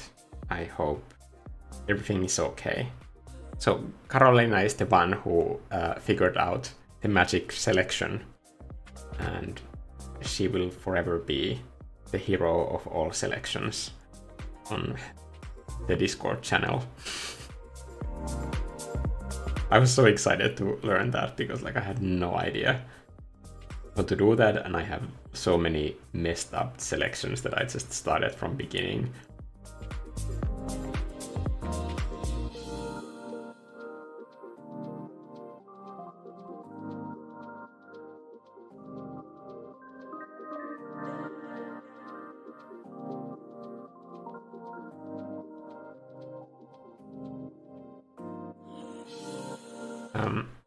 Pai is saying, yes, I understand that. It's just frustrating sometimes because I have not made something that is entirely of my own imagination. I guess I'm just really rushing myself to be at the level I want. Yes, I think that is very common for a lot of people, so don't feel bad that you are there at this point, because that is very common for a lot of people when they start art. I think the most common thing when people start learning art is that they want to start doing like realistic character designs, and then they start painting faces or drawing faces, and that is like the hardest thing on like skill level of art. It's just like you said to yourself that like I want to learn to play the piano and you start from playing Chopin piano pieces, you couldn't possibly do anything more difficult. So that is like a sure way to kind of kill your motivation right in the beginning. So even if creating like character faces and like character portraits is your future goal, I recommend that you still start from single objects, like I always say in the beginner tutorials, and try to find the basic rules of like color and mood and how light works and how perspective works before you work your way up to painting those characters.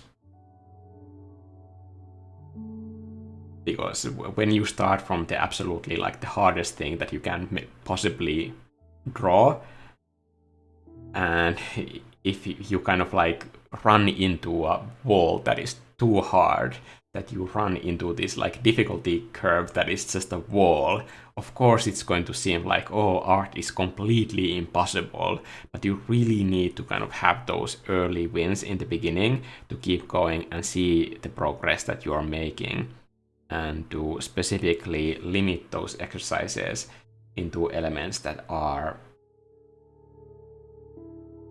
kind of repeating the same things in the beginning, so that you can see that like I am still doing exercises on this one topic, but I can see that I'm getting better at it. That is what you need. You need to experience that moment when you feel like I'm getting better at this.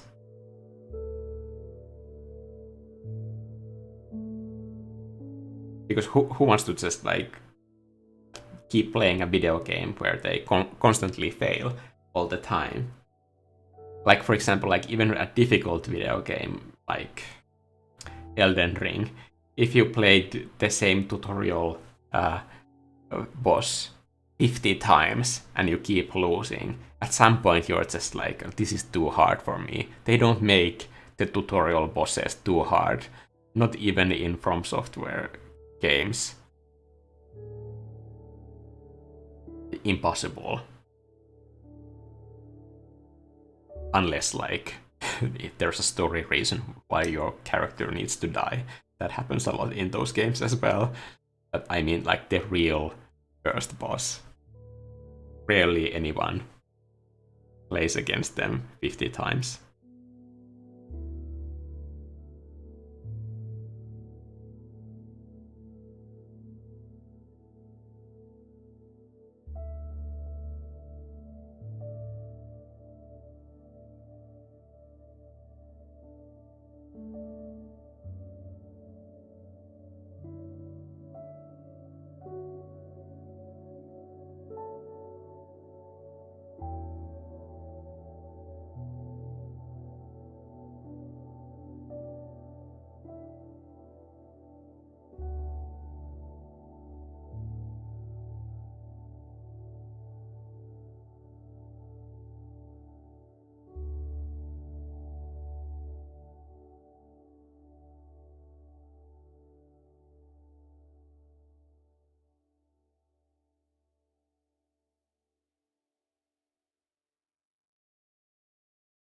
I'm kind of happy with the way that it's kind of slowly coming together. It's mysterious. I like that moment when you're making a design and you just like don't understand it for a really long time, and then it suddenly starts, those pieces kind of fit into place, and then you have enough information to make those design choices that you have been putting off for a really long time. I think that moment to me is always, it's just as magical every time.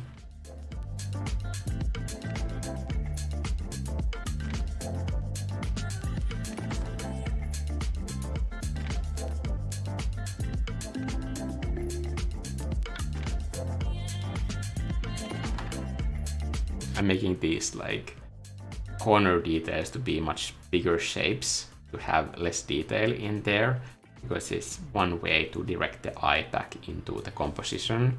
And I make all of the like the dense details be happening in the middle of the illustration, like the book.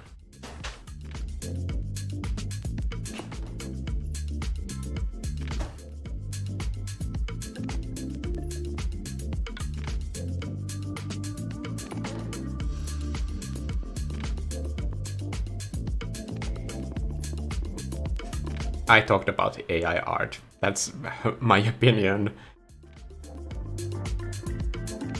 And it will be evolving as AI art evolves. Isaac is saying, I'm trying to design a bottle. Might also work on the box I'm making for items I've been collecting or hoarding, depending on how you look at it. Yes. I think I also have a problem of having too much stuff.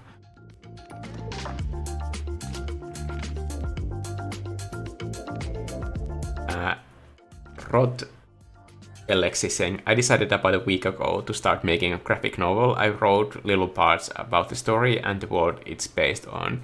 Do you have any tips for a graphic novel? I haven't made any graphic novels, so I really can't help there. Sorry. Sounds like a really big project, so I think planning is probably going to be necessary, and also like having time schedules like for any big project. Otherwise it might be just something that you will work on for the rest of your life, and I think you probably don't want that.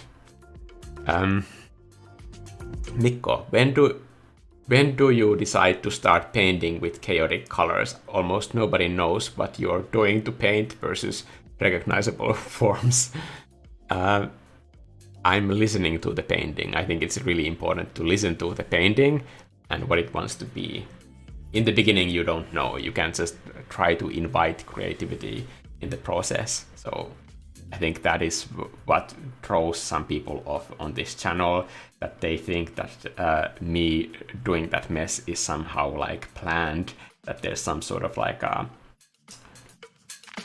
hidden agenda that they just don't understand in my brushstrokes, but they're giving me way too much credit. I'm just winging it, unfortunately. Like some people might be fearing that I am. That is true.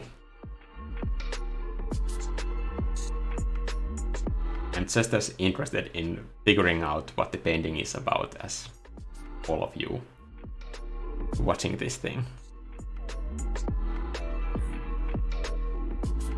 Where is my diamond?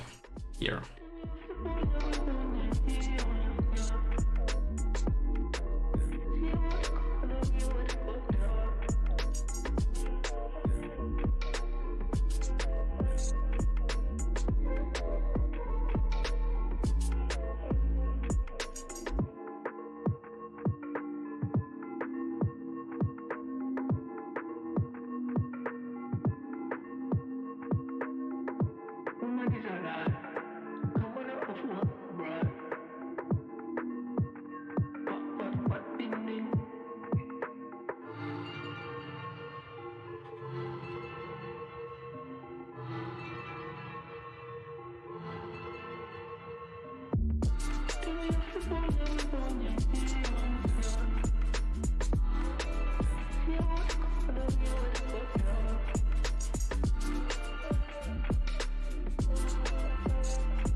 I think I need to draw myself a plan first and then just go from there.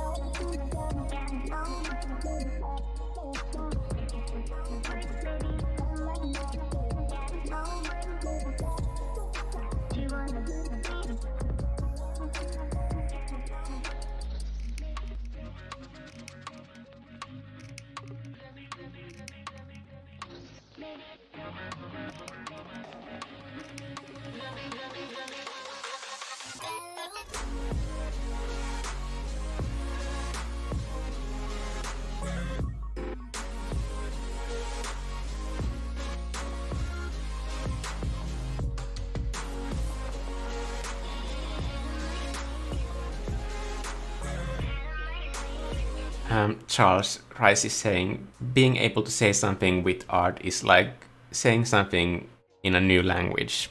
I think that's, I feel that way. I think that's really true. I agree with that fully. So Charles continues, sometimes you have to repeat beginner sentences before you even have the vocabulary to write your own poem. Yes. That's very beautifully put. Also, coming from an engineer that doesn't speak a word of art, but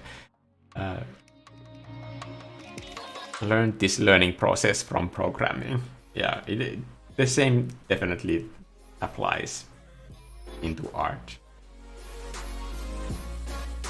I can't program anything, but I can recognize that is at least how I feel art process has been for me. Like shapes and colors, they all communicate like tone and message, and they are all important parts of like telling the story in your illustrations. So all of those choices matter.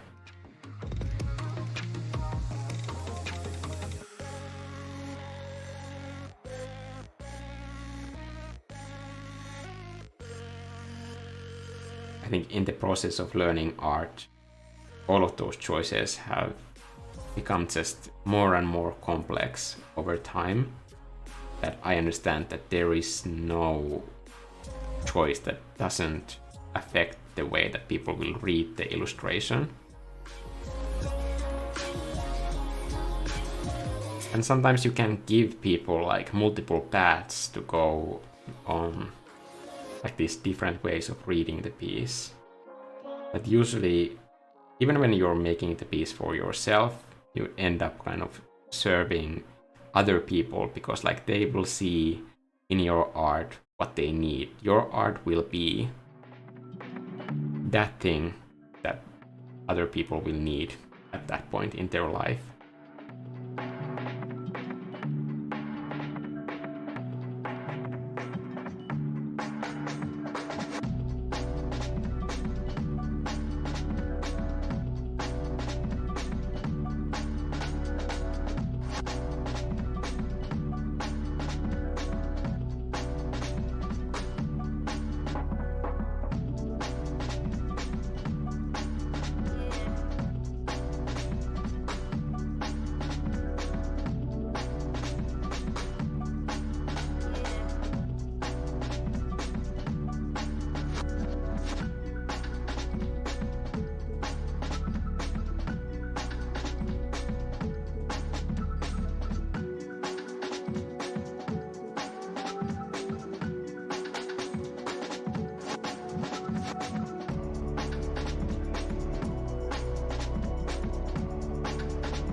I think there's also some editing room for like extra bling with those sort of like dull grayish areas.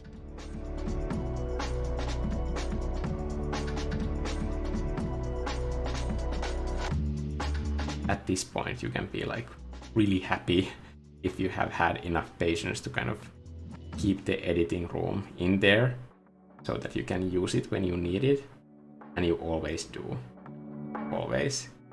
Editing room is like one of the kind of those sort of like secret hacks that like when you learn it, it's like cheat codes for art.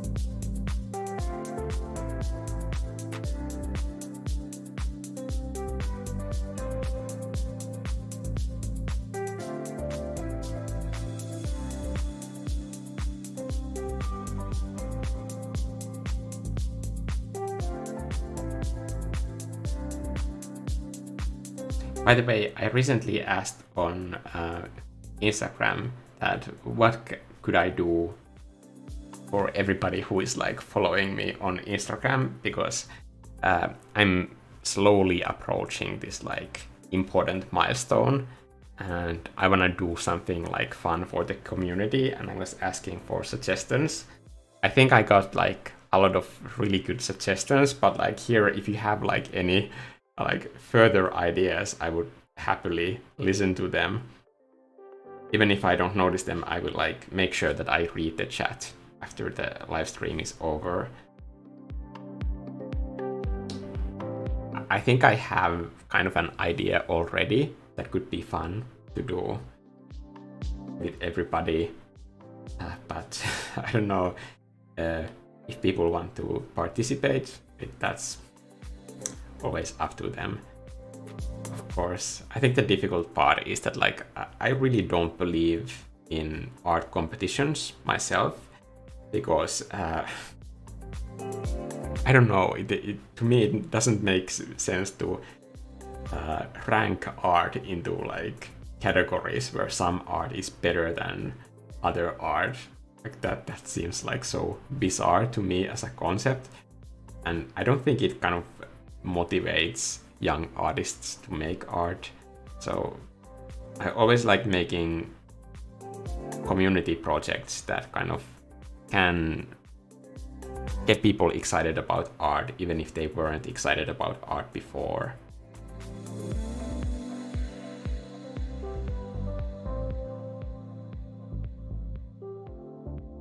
And I hope that like I can frame it in a way that people will feel motivated to try it, even if they feel like they're not ready. That stuff is really important to me. I never want to have like community projects where somebody might feel like their motivation is lessened by taking part in something like that.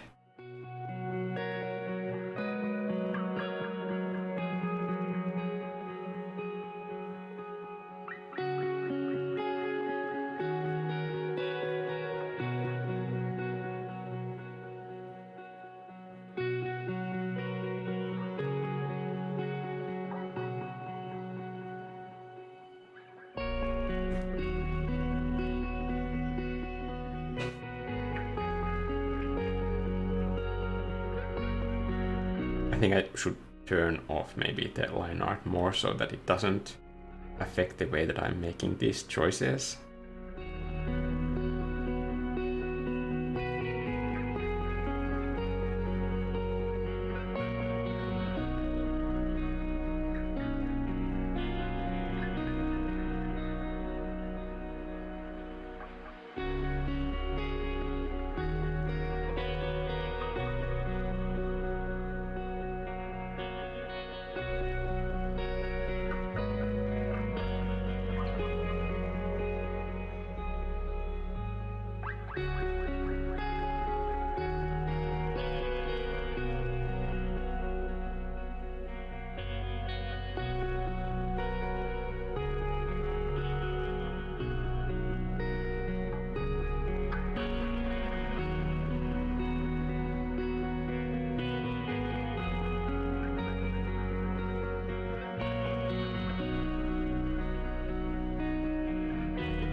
I think any idea for an event is good if it can somehow either help people enjoy art more, maybe educate them, like maybe they can learn something in the process, or that they can motivate other people just by simply doing the art challenge.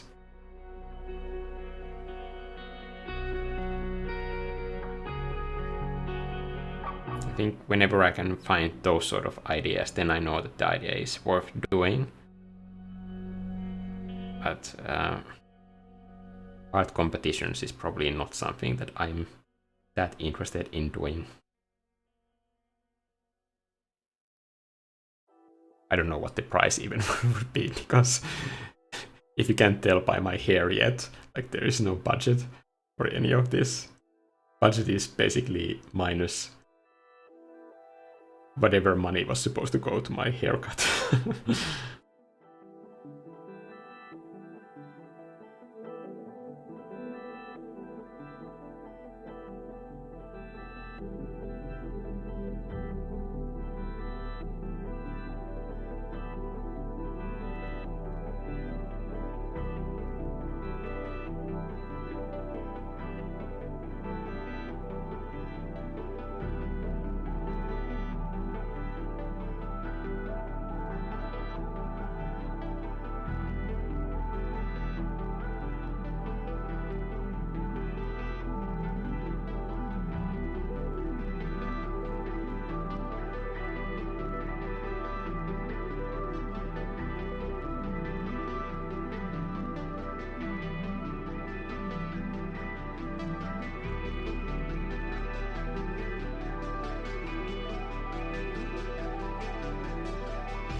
That's the wrong layer. That's why it's not working. Where is the right layer? Here.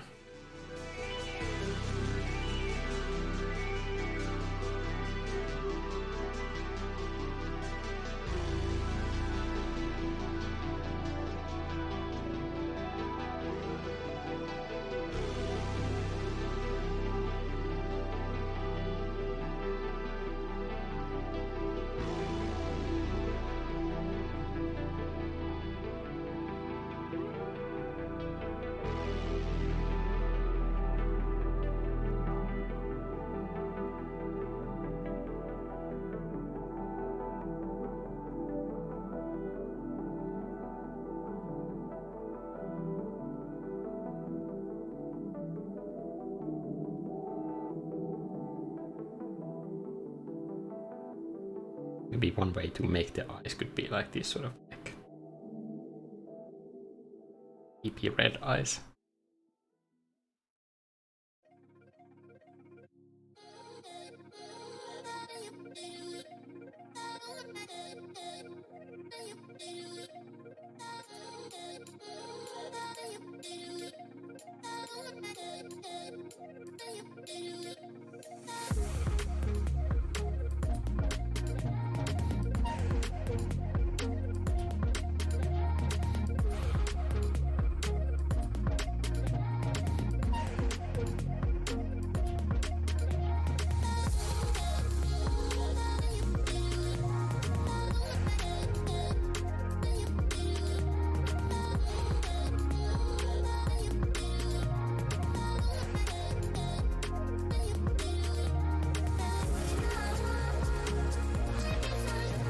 When you're limiting yourself to just like one color painting like this, I think it's especially important when you go and make the shadow versions of your colors that you always change the hue accordingly.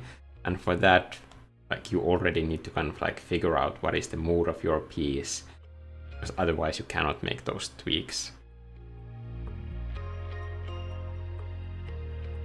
And in these one color illustrations, like those changes are much easier to make than where you have like tons of different hues in the same painting. So this is a perfect opportunity to kind of practice that.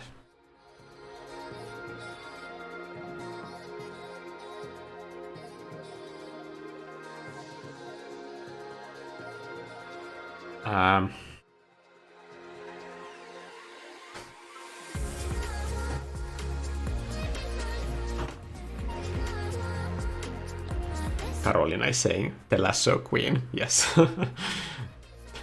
That is the official title for Carolina. Camila is saying, I have a 7-hour practice recital today for a concert tomorrow, and I haven't drawn in so long. At this point, I'm not sure if I should go to art school or music school first once I graduate. I don't think you need to make a choice between like music and art. Like obviously both take a lot of time to kind of put your 10,000 hours in. But if you don't have a plan on like how you can practice one or the other, like then I think it's unlikely that you will get better at either. If you don't have a concrete plan on what time of day, how long, what areas are you going to practice, and make that a priority, that it has to happen. If you only paint when you feel like it, then you are not going to feel like it often enough.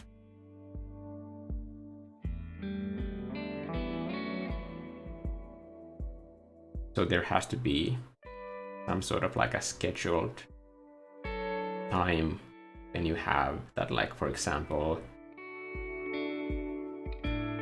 every day from 6 to 7 you practice painting or drawing, whatever it is that you're interested in.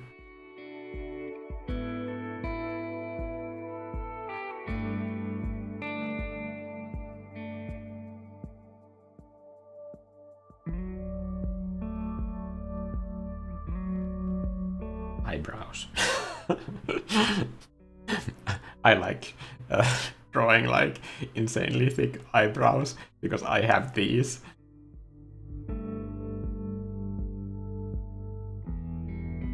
Maybe that's why all of my characters kind of end up looking like me. I'm fine with this.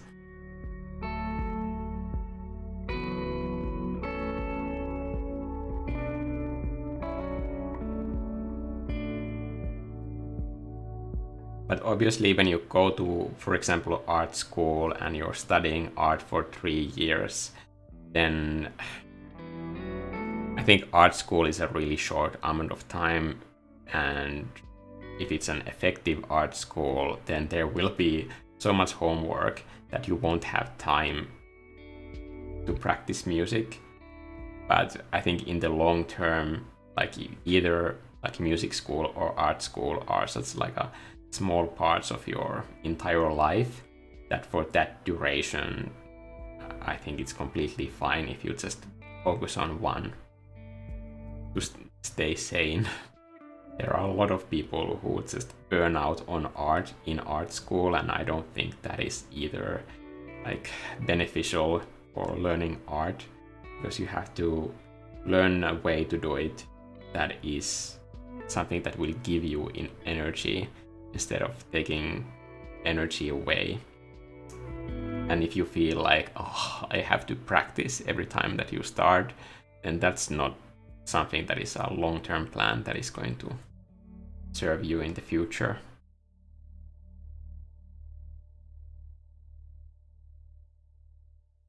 I kind of like this demonic creature now that I gave him the eyebrows.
I've been recently kind of like getting back into working out more because there was this big chunk of time during this year when I was practicing for running the Cooper test, and it was pretty much my priority. Like I would go to the running practice no matter what. But with gym, I would notice that when you have the momentum, that like now that I have kind of really difficult and with a lot of effort forced myself to go to the gym or do an exercise here at home, it's getting easier to start once you have momentum. But if you don't have momentum, it's going to be like that level of difficulty every single time, and that's not really a good way to get better at anything.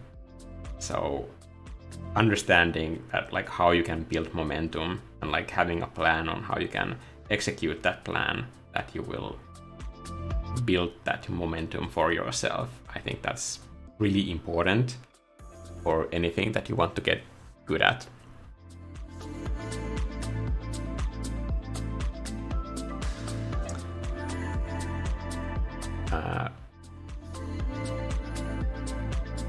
Carolina is saying the Discord is available to members only. Yes.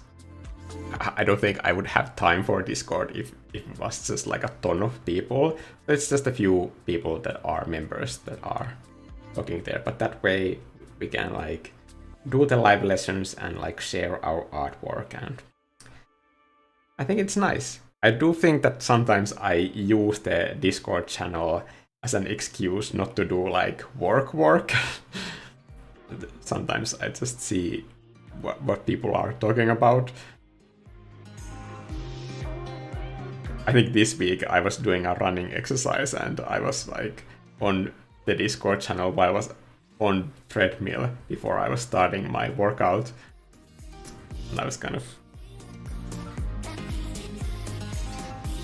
wasting time not doing the actual running there because it's so addictive.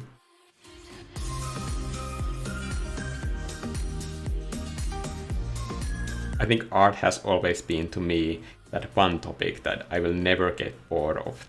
Talking about art and this whole YouTube channel and that Discord channel, like they are just more ways for me to connect with people and talk about art and creativity, and it's always going to be fun for me. I will just never get tired of those topics. And I learned so much about myself and like my own process of making art when I'm talking about these same issues with other people. Because first of all, you notice that like you're not the only one dealing with these problems. Like for example in these live streams, like you probably notice that like often people have similar problems with creativity or art or practicing art that you also have. And just like knowing that you're not alone in those issues, I think that already helps. At least it does help me in understanding, for example, when it comes to productivity and burnout, that everybody has those sort of like feelings that they always feel like they're not doing enough.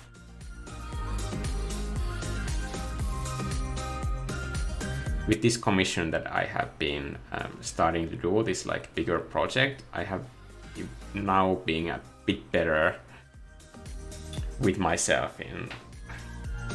I keep saying to myself that like I don't need to finish a video and like do a commission at the same time because I can only be like one person. It's not possible for me to do both at the same time. But definitely the old Mikko would have been very strict on this for myself, and it would have been difficult to focus on either because I have a habit of like trying to do multiple things at once and it's just not possible.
Gabriel is saying, my suggestion is that we pick a specific theme and then we all do our own paintings on that subject, and we share them together on Instagram with a hashtag.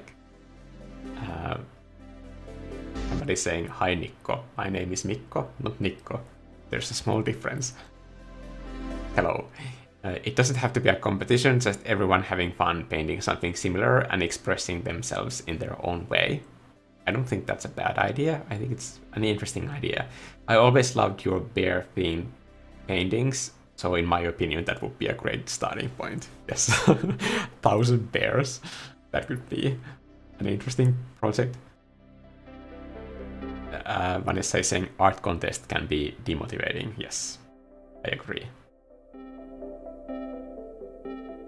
Absinthe is saying, I just suddenly thought about a big puzzle template where everyone can design their own pieces, but I don't know how that would work out in detail. That sounds pretty cool. Also, hey, Absinthe. Yes. I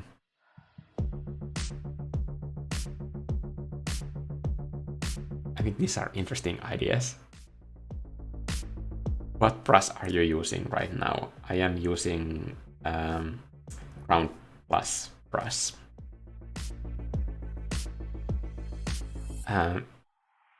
By the way, Mikko, in the end, I did figure out most of the problems I had with lasso tool. Thanks again for the help. Yes, and I understand that it can be really frustrating.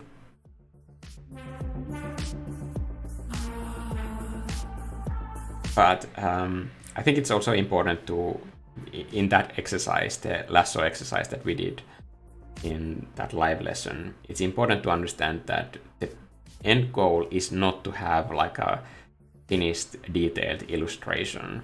Just an idea is enough, and specifically an idea for a composition. And not all of these exercises are going to be something that is going to be a good fit for you. But just because it feels frustrating, that doesn't mean that it is not a good fit. That's also one of the things that I kind of talked about earlier when I was saying that, like, I don't want to have like quick opinions on things that feel like I might hate, because everything that I do right now, I have been like very against at some point. I didn't think that like painting cute characters like I do now all the time, I didn't think that that is art or you can express anything that way.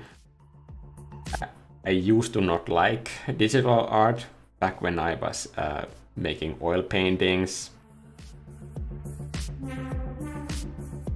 I used to think that graphic illustrations are easy, like all of these like really dumb things. Like I had so many like principles that I was very vocal about, and I have slowly realized that like I was wrong about absolutely everything.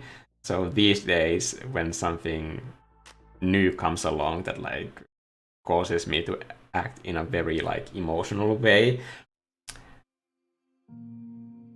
I don't think that there can be anything lost in just like me waiting and seeing, like just like figuring out my own emotions about that topic. Like for example, like right now, AI art. I don't have to have like a black and white opinion on it. Like nothing is dependent on that. It's okay if I just have this wait and see approach. I know that it would be easy to kind of make one of those videos where I just like rant about AI art like everybody else is doing right now. But honestly, I don't think that that is what my channel is about. I know that I had like a very emotional reaction when I saw on Instagram that somebody had this title on their page where they said that like I am an AI artist. And that caused a really big emotional reaction on me. It's like, wow, that is like a term that some people are now using. But then I thought about like, I don't need to have an opinion on it. Like, I don't. There's nothing to be gained from that. Like, nothing positive.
Whoa, I'm running out of battery.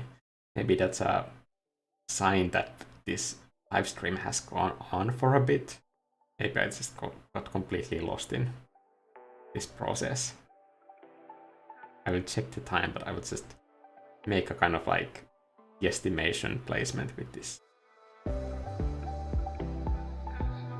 thing first.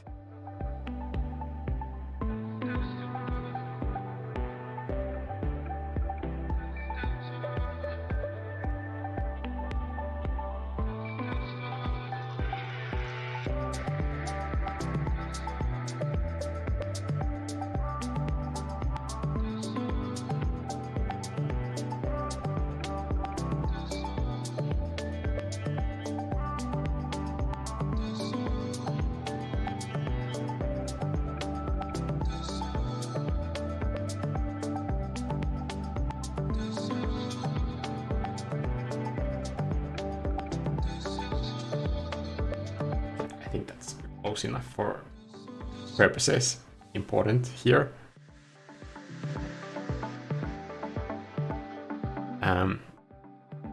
Absinthe is saying the lasso exercise is very enjoyable and helpful in developing compositioning skills. I just needed to understand how the tool works in Procreate so I can focus on the main point of the exercise. Yes, I understand.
Sorry for keeping the Symmetry tool on for so long, it served absolutely no purpose.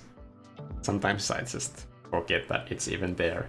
By the way, with all of these like vanishing point tools, I highly recommend that you take the time to adjust the opacity when you're doing that stuff, so that it doesn't end up like affecting the composition.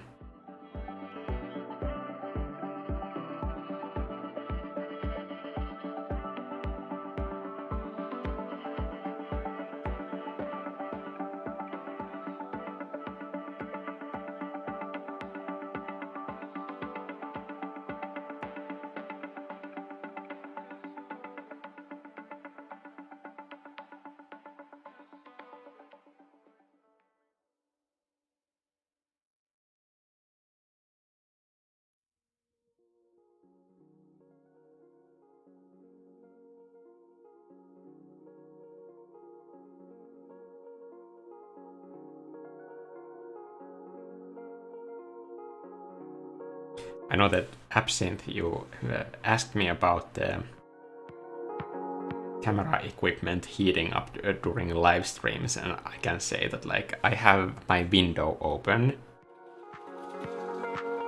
and you can imagine how cold it must be here outside.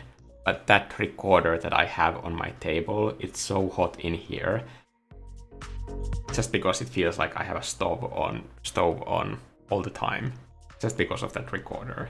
The recorder is processing like all of the footage all the time, and it's just burning all the time.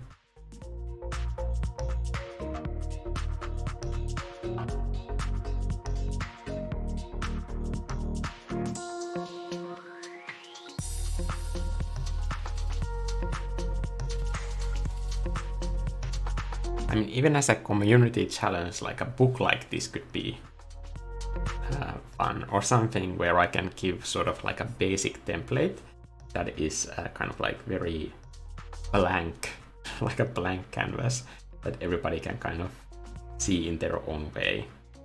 I think that has some potential.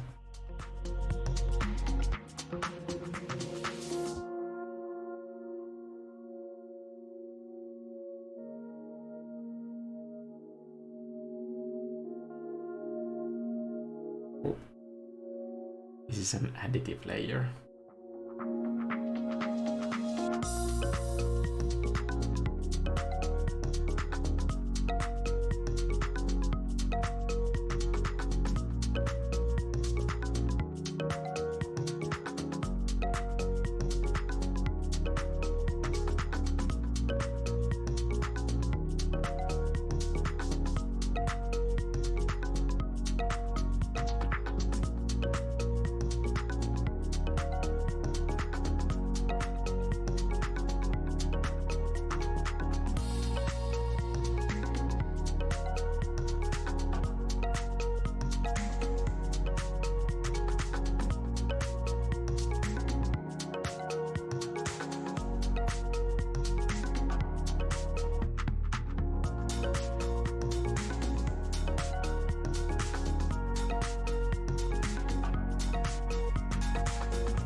Wow, the time has really flown by.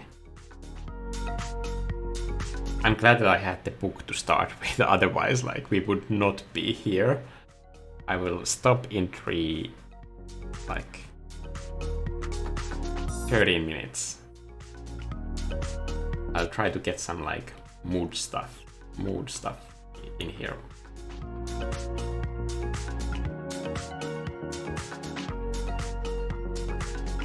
Oh, that was Setsuna, not me.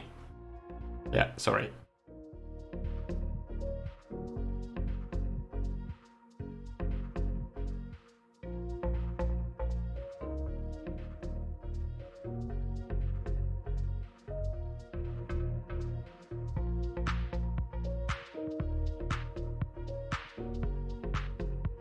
I have a dog hair in my mouth that I'm trying to ignore.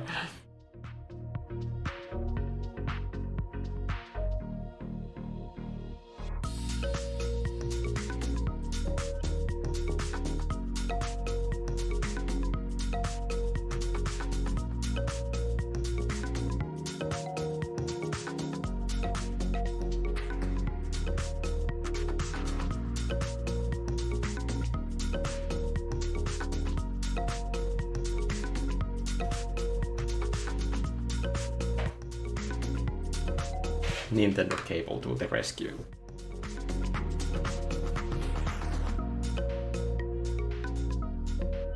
I don't know why people make such a big deal out of me using the Nintendo cable to charge my iPad. I mean, have you seen the prices of the official iPad chargers? Why would I pay that? I see no reason. The Apple one is not special in any way. It's just a normal charger.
Okay, 10 minutes. Mikko, think. What are you doing? I need the silver edge for the book. That was the whole accent color speech that I gave, and I completely forgot about it. Immediately. No, not how you do it.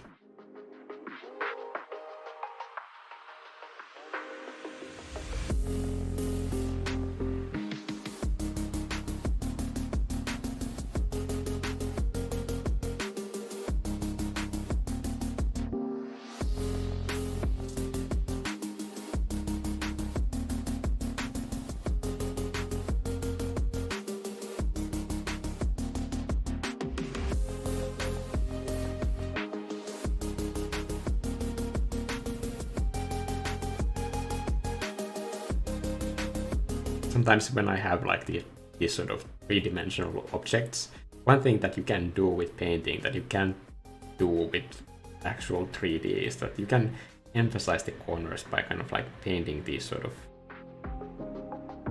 fake edges to them that aren't really there. But in an illustration, they can seem like they are defining the shape for the viewer so that it's easier to understand what they are looking at.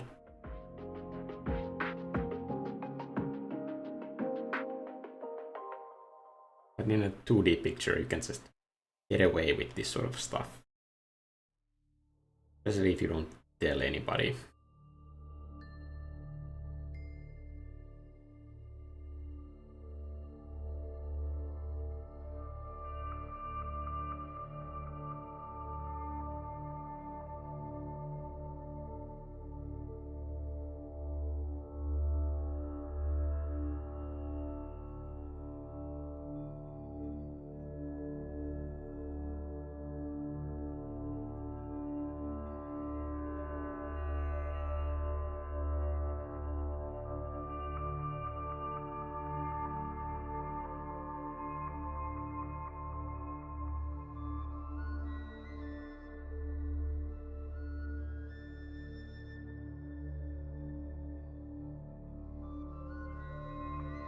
Got surprisingly lucky with the music in this live stream, I have to say. I thought I would have to be managing it all the time, but I just got lucky with the music. Usually when you start a live stream and you haven't planned it beforehand, there's always something like either like Christmas music or some sort of like a birthday song that comes on for whatever reason.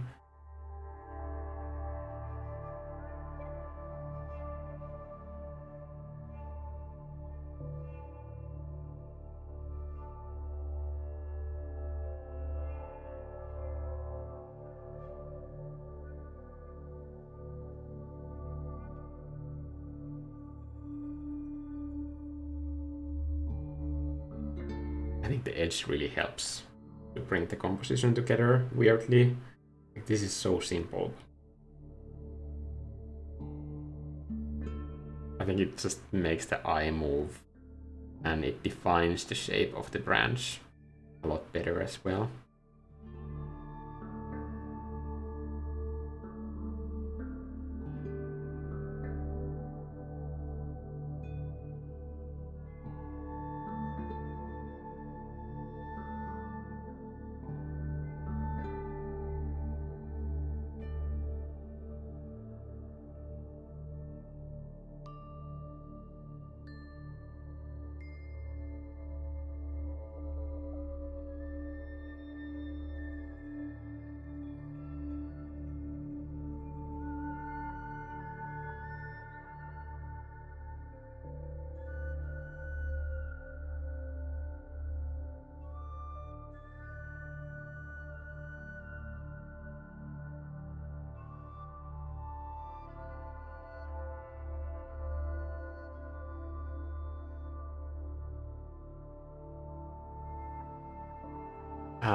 Would you call the book paintings a series you're making?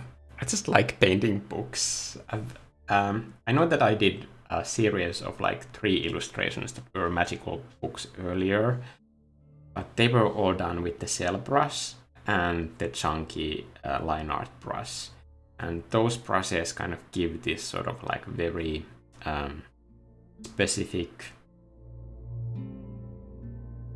like an anime type of a look to an illustration. And I think this just shows like how much, not just the brush that you choose, but also the way that you end up using it. Those can affect the tone of your illustration a whole lot. And I think that those are really important choices. And usually you kind of like need way less of either than you might expect. I mean, you usually need less brushes, and even within like one brush, there might be like multiple ways of using the same brush. Like for example, in the pumpkin lounge illustration that I made recently, that whole video is about how that one brush is kind of like defining the look of that piece and speaking that message in the tone that that message needs to be told. But I didn't say in that video is that when you use that brush sideways, you get these massive textured blending brush strokes that you can use with it. But I just chose not to do that with any of the brush strokes in that painting. I used only one brush, but even then I narrowed the way that I used that brush in that like one way that was helpful for that illustration. And that way less can be more.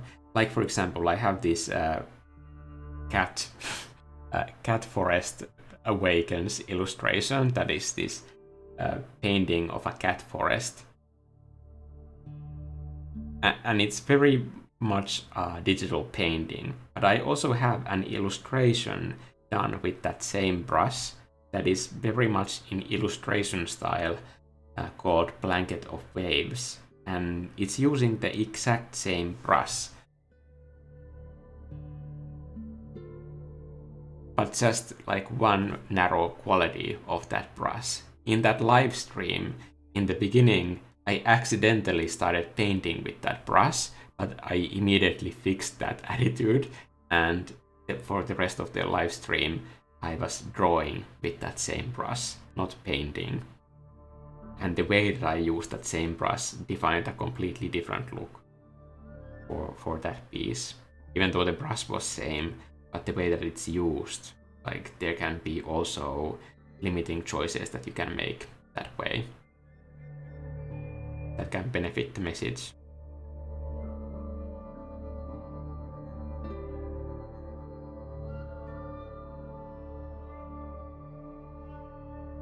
Okay, I'm almost finished. Any TV series you're watching right now? No, dear Lord, no. I'm working on the commissions, and then I'm working on like doing live streams, mostly in the membership section, like, and if I can, I will work on like more videos, but like that's my entire time. Like I have no extra time to do anything else, so TV shows are out of question. I have watched Handmaid's Tale recently. I love that TV show. It's horrible, but it's great.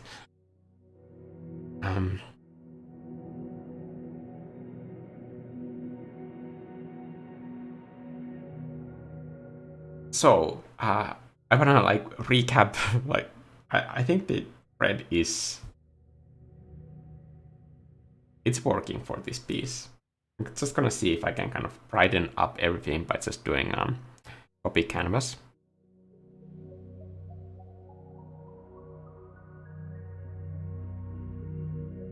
If this is looking super dark to you.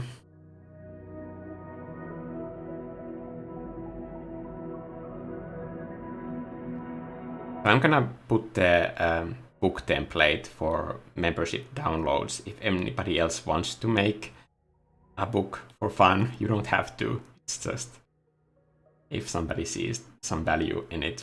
I will do a few like different angles of the book as well.